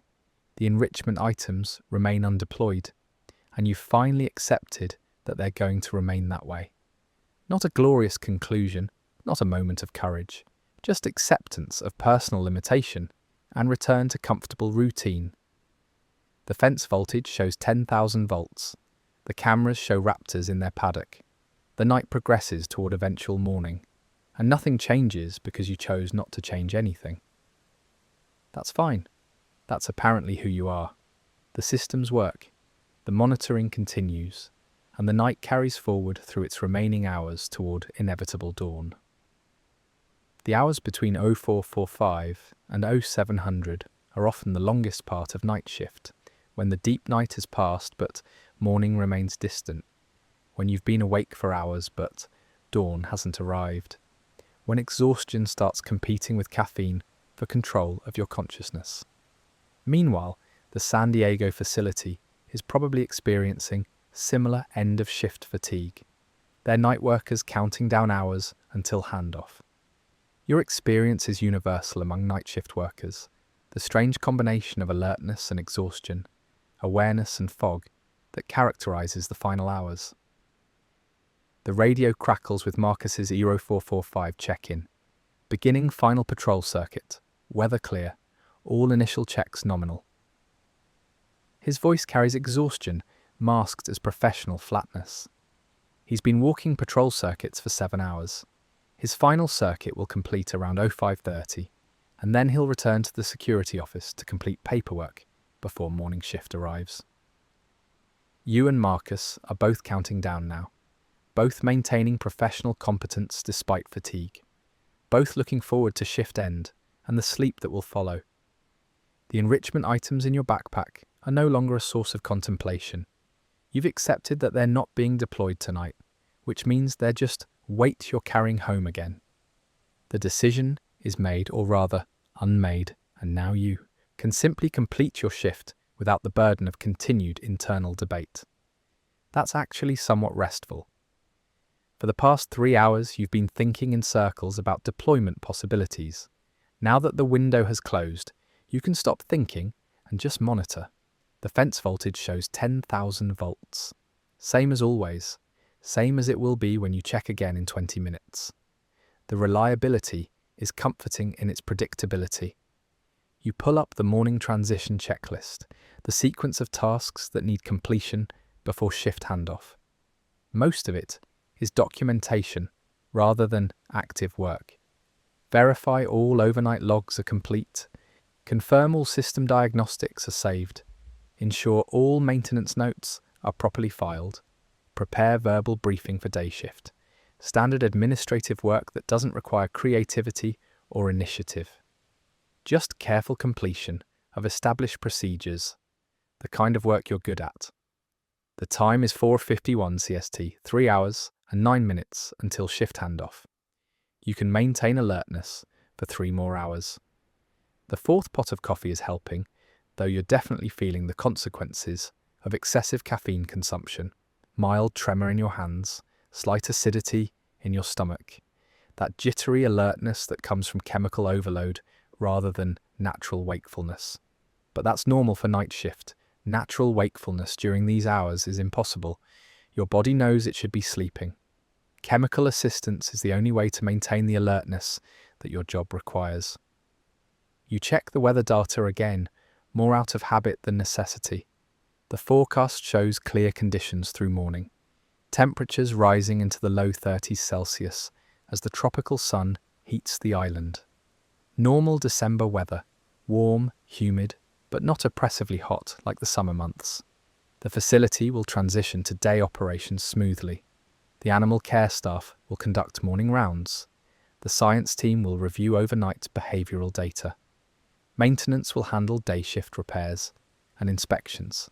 Life will continue exactly as it always continues, with you having contributed another shift of reliable monitoring and documentation.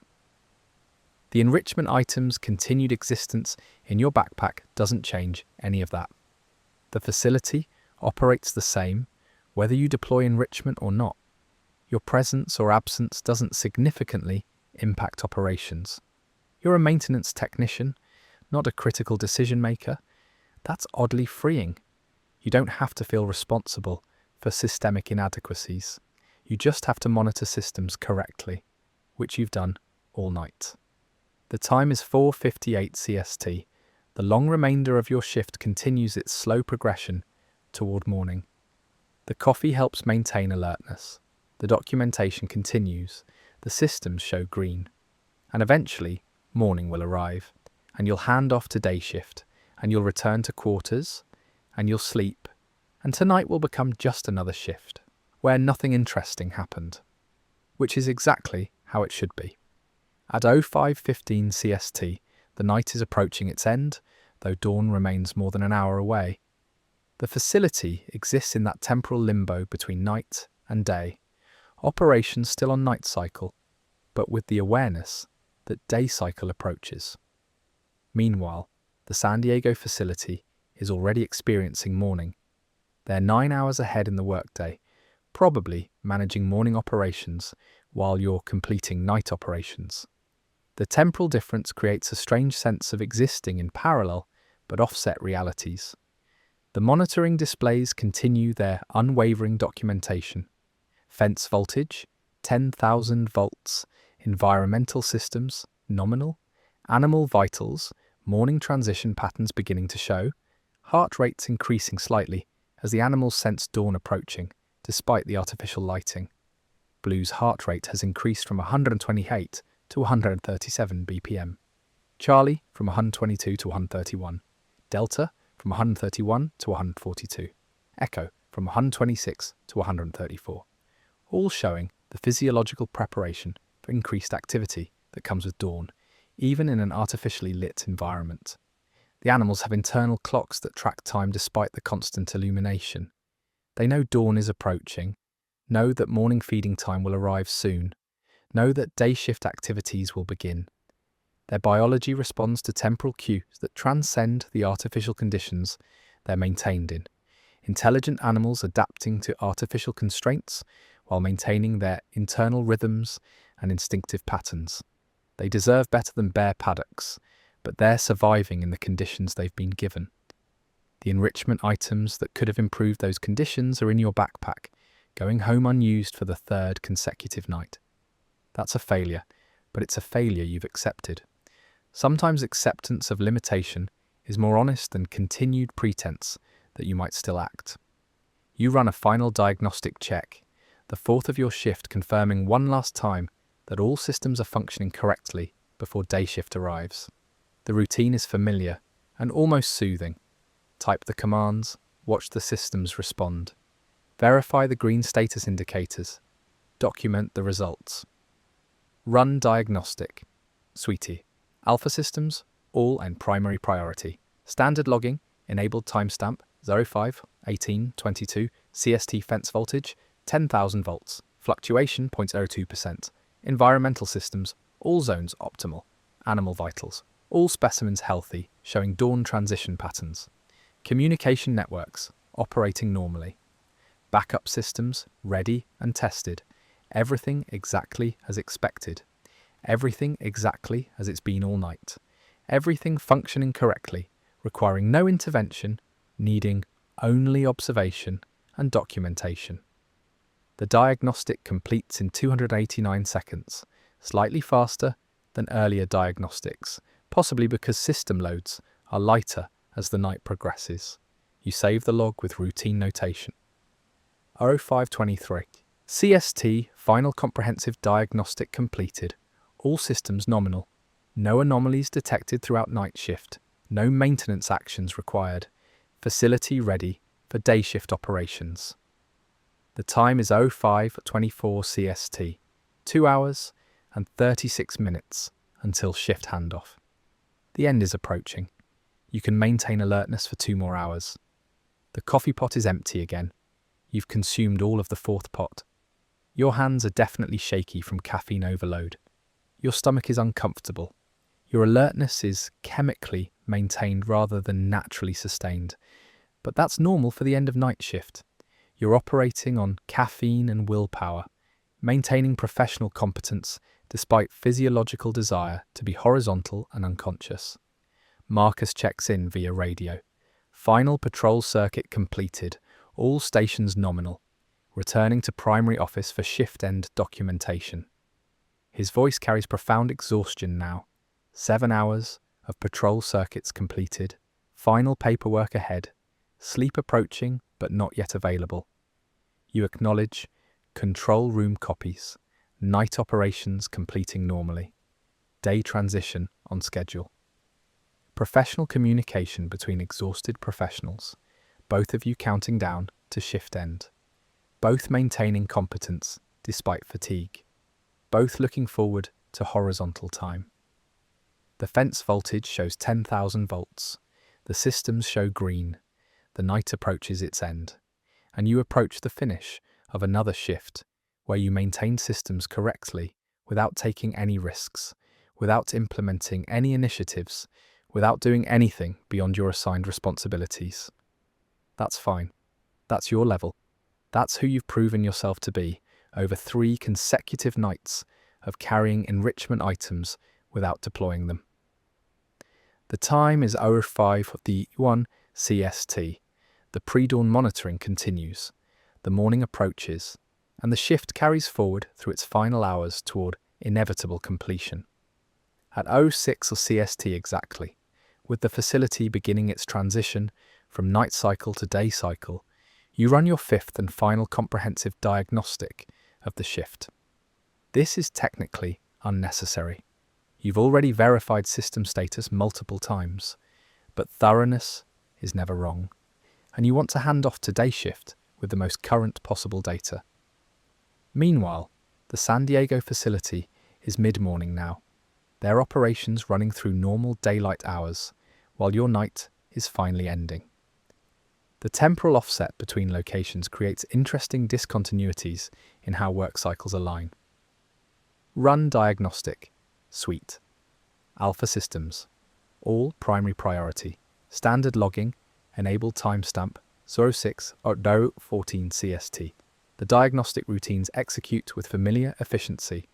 Fence voltage first, 10,000 volts, fluctuation 0.02%, exactly the same reading as the 4 previous diagnostics tonight. Exactly the same reading as every diagnostic for 7 months. The fence voltage has not varied, will not vary, cannot vary due to the multiple layers of redundancy and regulation that maintain precise output. Checking it 5 times per shift doesn't reveal anything new, but checking is part of proper monitoring protocols. Environmental systems. All zones transitioning to day cycle temperatures. The Raptor Paddock is increasing from 28.0 Kyoso to 29.0, a slight warming that mimics natural tropical temperature, increases after dawn. The herbivore enclosures show similar transitions. The facility buildings maintain their comfortable 20 degrees regardless of time of day. Animal vitals, all specimens showing increased activity consistent with morning routines. The raptor's heart rates are elevated, Blue at 148 BPM, Charlie at 142 BPM, Delta at 151 BPM, Echo at 145 BPM. Higher than their nighttime resting rates, but still within normal ranges for active animals. They're awake and alert, anticipating morning feeding time, preparing for day cycle activities. Their internal clocks know that dawn has arrived, even though their paddock maintains constant artificial illumination. Communication networks. Normal traffic increasing as day shift personnel begin arriving. Radio channels showing more activity. Data networks carrying higher loads. The facility transitioning from night operations to day operations through increased human presence and activity. Backup systems. Battery banks at 98.2% capacity, slightly lower than at shift start due to overnight discharge, but still well within normal parameters. Generators ready. Emergency systems standing by. The diagnostic completes in 284 seconds. Everything green, everything nominal, everything ready for day shift operations. You save the final log. 06:05 CST, final night shift diagnostic completed. All systems nominal throughout shift. Fence voltage stable. Environmental controls optimal. Animal health normal. Facility ready for day shift transition. No anomalies detected during overnight operations. No maintenance actions required. 5 diagnostics completed. 5 times documented that everything works correctly. 5 confirmations that the night passed without incident, without drama, without anything except boring, reliable operation of systems that function exactly as designed. Your shift is approaching its end. Less than 2 hours until Sarah arrives. Less than 2 hours until you can hand off responsibility and return to quarters and sleep. The enrichment items in your backpack represent a failure, but it's a failure you're no longer actively thinking about. You've moved past contemplation into acceptance. They're not being deployed tonight. They weren't deployed the previous 2 nights. They probably won't be deployed tomorrow night either. At some point, you'll take them home permanently, store them away, and stop carrying them. But that's a decision for another day. Tonight, this morning, you're just finishing your shift and looking forward to sleep. The time is 06:06 CST. The fifth diagnostic is complete. The systems are green. And the night shift approaches its end through its final stages of monitoring and documentation. Everything proceeding exactly as it should. Routinely, reliably, boringly. At 06:30 CST, the exterior lighting begins its gradual transition from night cycle to day cycle. The artificial illumination slowly brightens, matching the natural dawn, breaking over the Eastern Ocean. The facility exists in both artificial and natural light now, technology and nature briefly synchronized. Meanwhile, the San Diego facility is probably approaching lunchtime, their operations running through normal morning routines while your night finally ends. The temporal offset means they're experiencing midday while you're experiencing dawn. The Raptor Paddock cameras show increased activity now. All four animals are moving through their territory, no longer resting, preparing for the day ahead. They patrol their boundaries, investigate familiar features, engage in social interactions that the behavioral team will analyze later. Blue approaches the fence near monitoring station RP7, the location where you would have placed a cinnamon scent cloth if you had deployed enrichment items. But you didn't deploy anything, so there's nothing there except the same fence she's investigated thousands of times. She spends approximately 30 seconds examining the fence post, using her sophisticated olfactory senses to sample the air around it, finding nothing but the familiar scents of metal and electrical insulation and tropical air. Then she moves on, continuing her patrol, investigating the next section of fence, finding nothing new because nothing new has been provided. Intelligent animal conducting her morning routine in an environment that provides minimal novelty. She deserves better, but she's not getting better because you chose not to provide it. That's a failure you've accepted. Watching her investigate the fence where enrichment could have been placed produces a momentary pang of regret, but you've moved past active guilt into passive acceptance. You did what you were capable of doing, which was careful planning without follow-through. Sometimes that's your limitation. Sometimes preparation doesn't translate into action. Sometimes good intentions don't produce results. That's life. That's human limitation. That's your particular form of inadequacy. The time is 06:37 CST. The morning transition continues. Day shift staff are arriving now. You can hear voices in the corridors, footsteps, the sounds of the facility population increasing as night workers prepare to depart, and day workers prepare to begin. You start organizing your workstation for handoff. Clear the accumulated coffee cups, 5 tonight, 1 from each pot. Straighten the paperwork and printouts. Ensure all documentation is properly filed and accessible for day shift review. The backpack under your desk needs to come home with you again. You'll carry the enrichment items back to your quarters, store them somewhere, probably stop thinking about them eventually. The initiative has failed. Time to accept that and move forward. Sarah will arrive at 7:50, 10 minutes before official shift change. You'll brief her on the uneventful night, confirm that all systems are green, complete the formal handoff, and depart for quarters and sleep. Another shift completed. Another 8 hours of monitoring systems that work correctly. Another night of doing your assigned job adequately while avoiding any initiatives beyond your explicit responsibilities. That's fine. That's apparently who you are. Someone who maintains systems correctly without trying to improve them beyond specifications. Not inspiring, but honest. The time is 06:44 CST. Sarah will arrive in 66 minutes. The shift is approaching its end through its final administrative stages. The fence voltage shows 10,000 volts. The systems show green. And the night shift concludes with documentation of continued normalcy. Exactly as expected. Exactly as always. At 07:15 CST, you begin the final preparations for shift handoff. The documentation is complete, the systems are verified, and you're ready to brief Sarah on the uneventful night when she arrives. Meanwhile, the San Diego facility is probably managing afternoon operations now. Their workday more than half complete while yours is finally ending.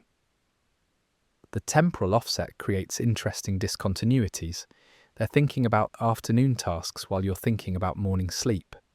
You review the shift summary one final time, ensuring everything is properly documented. Night shift 2300, grow 800, December 22nd, 23. Systems status. All monitoring nominal throughout shift. Fence voltage stable at 10,000 volts. Environmental controls optimal across all zones. No system anomalies detected. Diagnostics. 5 comprehensive diagnostic runs completed at 2347, 0224, 312, 518, and 605. All results nominal. No maintenance issues identified. Physical rounds conducted RAP 547. Server room inspection completed. Generator testing performed. Generator 2 operated normally. Water treatment facility verified operational. Exterior inspection completed during rainfall. All perimeter systems verified functional. Maintenance actions none required. All systems operated within specifications. Animal status Raptor Pack showing normal overnight behavior patterns. Vital signs within expected ranges. Morning transition patterns observed beginning at 0515. Incidents none. Notes for day shift. All systems optimal. No follow-up actions required. Facility ready for day operations. The documentation is thorough and professional. Exactly what day shift needs to understand overnight operations. It accurately describes what happened during your shift, which is to say, nothing happened except routine monitoring of systems that worked correctly. What the documentation doesn't mention is the backpack under your desk, the enrichment items inside, the 3 nights of carrying them, without deployment, the several hours spent thinking about initiatives you didn't implement. Logs document actions taken, not opportunities missed or failures of courage. The time is 0721 CST. Sarah will arrive in approximately 29 minutes. The final stages of shift completion are underway. You grab the backpack from under your desk, feeling its unchanged weight. The physical reminder of initiative not taken. You'll carry it home again, store the items somewhere, probably stop thinking about them eventually. 3 nights of carrying them to work, 3 nights of carrying them home unused. The pattern is established. You're not going to deploy them. You've proven that through repeated inaction. Time to accept the limitation and move forward. The coffee maker needs cleaning. You've brewed 4 pots tonight, leaving residue in the filter basket and stains in the pot. You wash it quickly, leaving it ready for day shift use.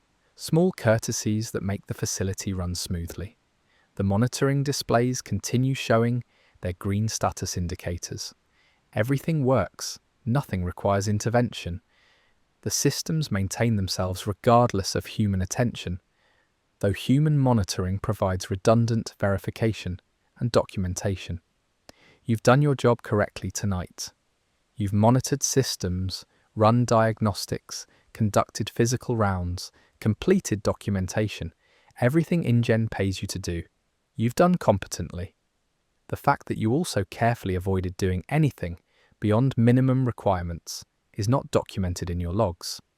But you'll carry that knowledge along with the undeployed enrichment items. The time is 0733 CST. Sarah will arrive in approximately 17 minutes.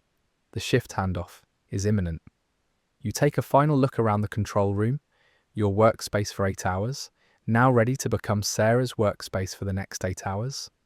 The work continues in shifts, responsibility passing between different people, operations maintained continuously, regardless of individual presence. You're replaceable. Your specific presence doesn't matter. The facility runs whether you're here or not, whether you deploy enrichment or not, whether you take initiative or not. That's oddly freeing.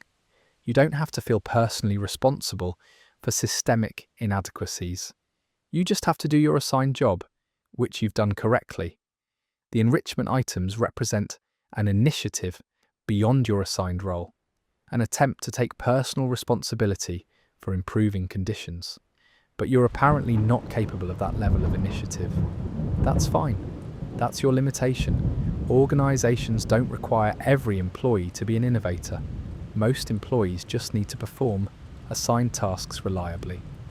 You're good at performing assigned tasks. That's enough. The time is 07:41 CST. Sarah will arrive in approximately 9 minutes. The shift is approaching its end. The fence voltage shows 10,000 volts. The systems show green. And your night shift concludes with documentation of reliable normalcy. Exactly as it should be. At 07:49 CST, Sarah arrives through the control room door, carrying her coffee and wearing the slightly dazed expression of someone transitioning from sleep to wakefulness. She's 1 minute early, punctual as always, professional despite the early hour. Meanwhile, the San Diego facility is probably managing shift transitions between day workers who started in the morning, everyone well into their workday. Your facility experiences its final night-to-day transition of this cycle. "Morning," Sarah says, her voice carrying that particular quality of forced alertness. "How was the night?" "Very quiet," you reply, and it's completely true. "Ran 5 diagnostics, all systems nominal throughout. Did physical rounds around 0100, everything verified operational. Weather cleared after midnight. Raptors showed normal overnight patterns, nothing unusual." The raptors behaved themselves? Perfectly boring. Blue did her usual fence patrol, normal activity levels. Morning transition patterns started around 05:15, right on schedule. Sarah settles into her workstation while you continue the briefing. "Coffee maker is clean. I went through 4 pots. Might want to start with a fresh brew. All documentation is filed and current. No maintenance issues identified. No follow-up actions required." "Sounds like a perfect night," Sarah observes. "Exactly. Boring is beautiful." She nods, already pulling up the monitoring displays and reviewing your overnight logs. The formal handoff proceeds efficiently. You walk her through anything noteworthy, which is nothing. Confirm that she has access to all systems. Verify that all documentation is complete.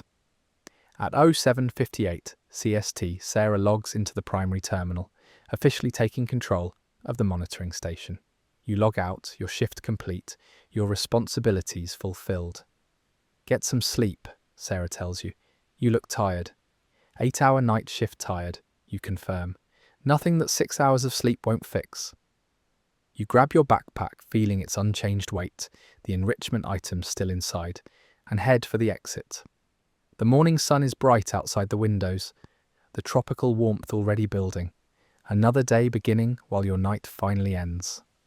"See you tonight," Sarah calls after you. "Same time, same monitoring station," you reply. The control room door seals behind you, and your shift is officially complete. 8 hours of monitoring systems that worked correctly. 8 hours of running diagnostics that showed green. 8 hours of maintaining vigilance over technology that performed exactly as designed.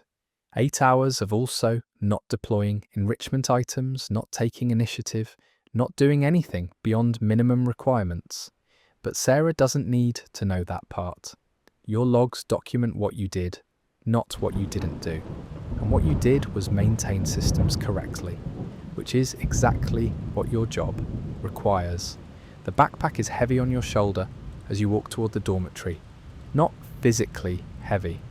The items don't weigh much, but psychologically heavy, representing failure, representing initiative not taken, representing 3 nights of carrying things you're apparently incapable of actually deploying. Maybe tonight will be different. Maybe when you wake up for your next shift, you'll finally commit to deployment. Or maybe tonight will be the same as the previous 3 nights. Careful preparation, extended contemplation, and ultimate inaction. Either way, that's a problem for future you. Present you is just exhausted and looking forward to sleep. The morning is bright and warm. The facility is transitioning to day operations, and your night shift is complete. The pathway from the control building to the staff dormitory is warming quickly in the morning sun. The overnight rain has evaporated, leaving clean air and slightly cooler temperatures than usual for this hour. The jungle beyond the facility perimeter is alive with morning sounds. Birds calling, insects beginning their day cycle, the distant sounds of hadrosaurs making their distinctive vocalizations. Meanwhile, the San Diego facility is probably experiencing afternoon energy. People returning from lunch, afternoon tasks beginning, the normal rhythm of a workday. Your rhythm is completely inverted. Day is when you sleep, night is when you work, morning is when you finally get to rest. You pass the security checkpoint.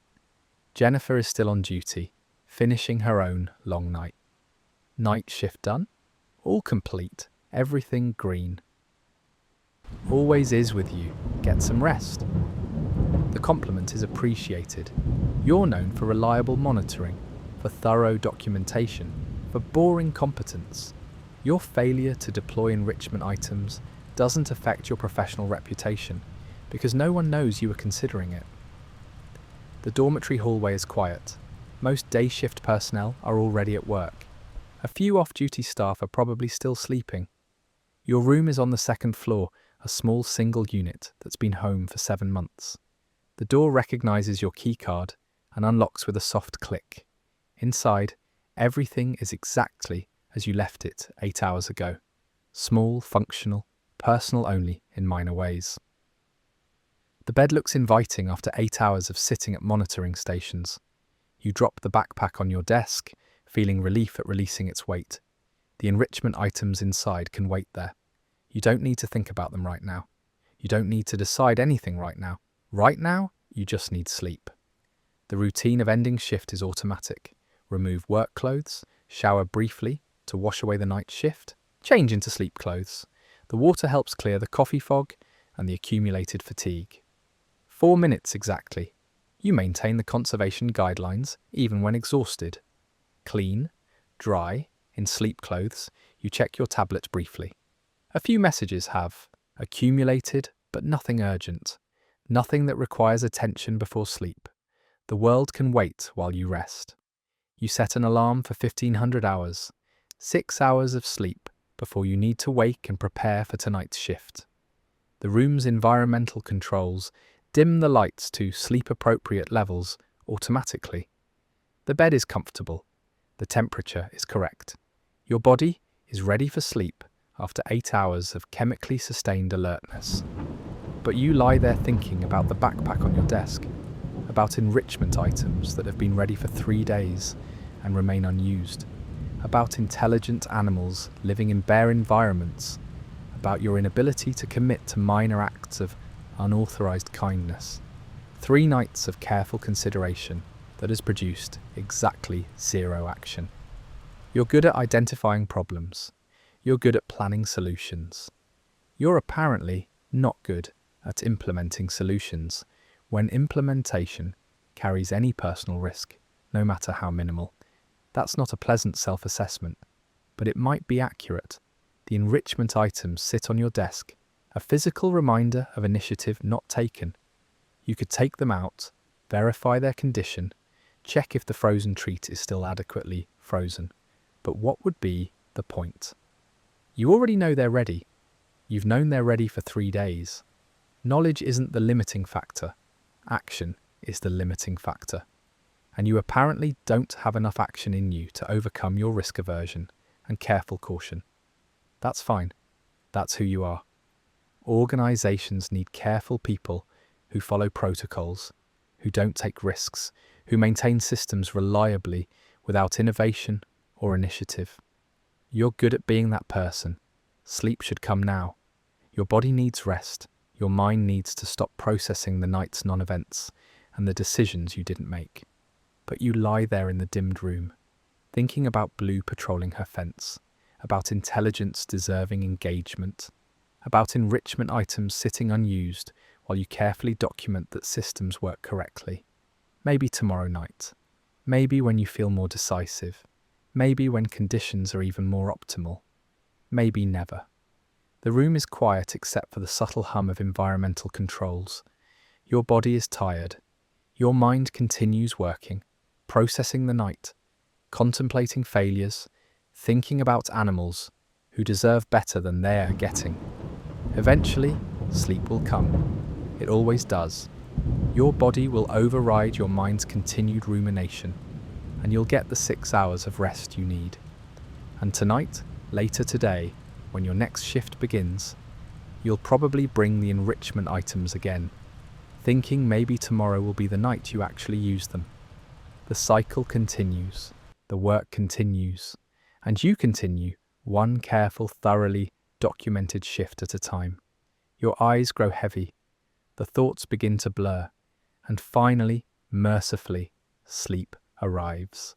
And so the rhythm continues, night shifts and day shifts, system monitoring and careful documentation, routine maintenance and decisions carefully avoided. The cycle that defines your life at Jurassic Park's Isla Nublar facility, where impossible biology is contained by expensive technology and monitored by cautious people who prefer not to be noticed. The systems worked perfectly during your shift. The fence maintained exactly 10,000 volts. The animals remained securely contained. The environmental controls operated optimally. Everything functioned exactly as designed. You performed your job competently. Monitoring systems, running diagnostics, conducting physical rounds, completing thorough documentation. You installed no software updates tonight, but you verified that existing systems continued working correctly. You identified no maintenance issues, because no maintenance issues existed. The enrichment items remained in your backpack throughout your shift, undeployed. 3 consecutive nights of carrying them to work. 3 consecutive nights of carrying them home unused. The pattern is established. You're someone who plans carefully but doesn't follow through. Someone who identifies problems without addressing them. Someone who sees inadequate conditions without taking action to improve them. That's not inspiring, but it's honest. Tomorrow night, which is technically tonight when your next shift begins, you'll probably bring the enrichment items again. You'll probably think about deploying them. You'll probably find reasons to wait for better timing, better conditions, better certainty. Or maybe you'll finally leave them home. Accept that this initiative isn't for you. Return to focusing exclusively on authorized responsibilities. Either way, the systems will continue working. The fence voltage will continue being exactly 10,000 volts. The animals will continue being contained in their inadequate environments. And you'll continue monitoring, documenting, maintaining, doing your job correctly within the narrow parameters that define correctly. But for now, you can rest. The systems are green. The containment is secure. The monitoring is thorough. The documentation is complete. And nothing has changed. Sleep well. Maintainer of boring systems. Dream of voltage readings that never vary, of decisions you might make someday, of courage that might arrive eventually. The raptors are contained behind their fences. The systems function correctly, despite your hesitation. The facility operates normally regardless of your inaction, and you've completed another shift of proper monitoring, proper documentation, proper maintenance. Everything you were hired to do, you did correctly. Everything beyond that remains theoretical, suspended in the space between good intentions and actual implementation. Whether you ever bridge that gap is a question for tomorrow's shift, or the next shift, or the shift after that. An ongoing contemplation that produces extensive thought and minimal action. May your rest be peaceful despite your failures of initiative. May your dreams be untroubled by intelligent animals in bare environments.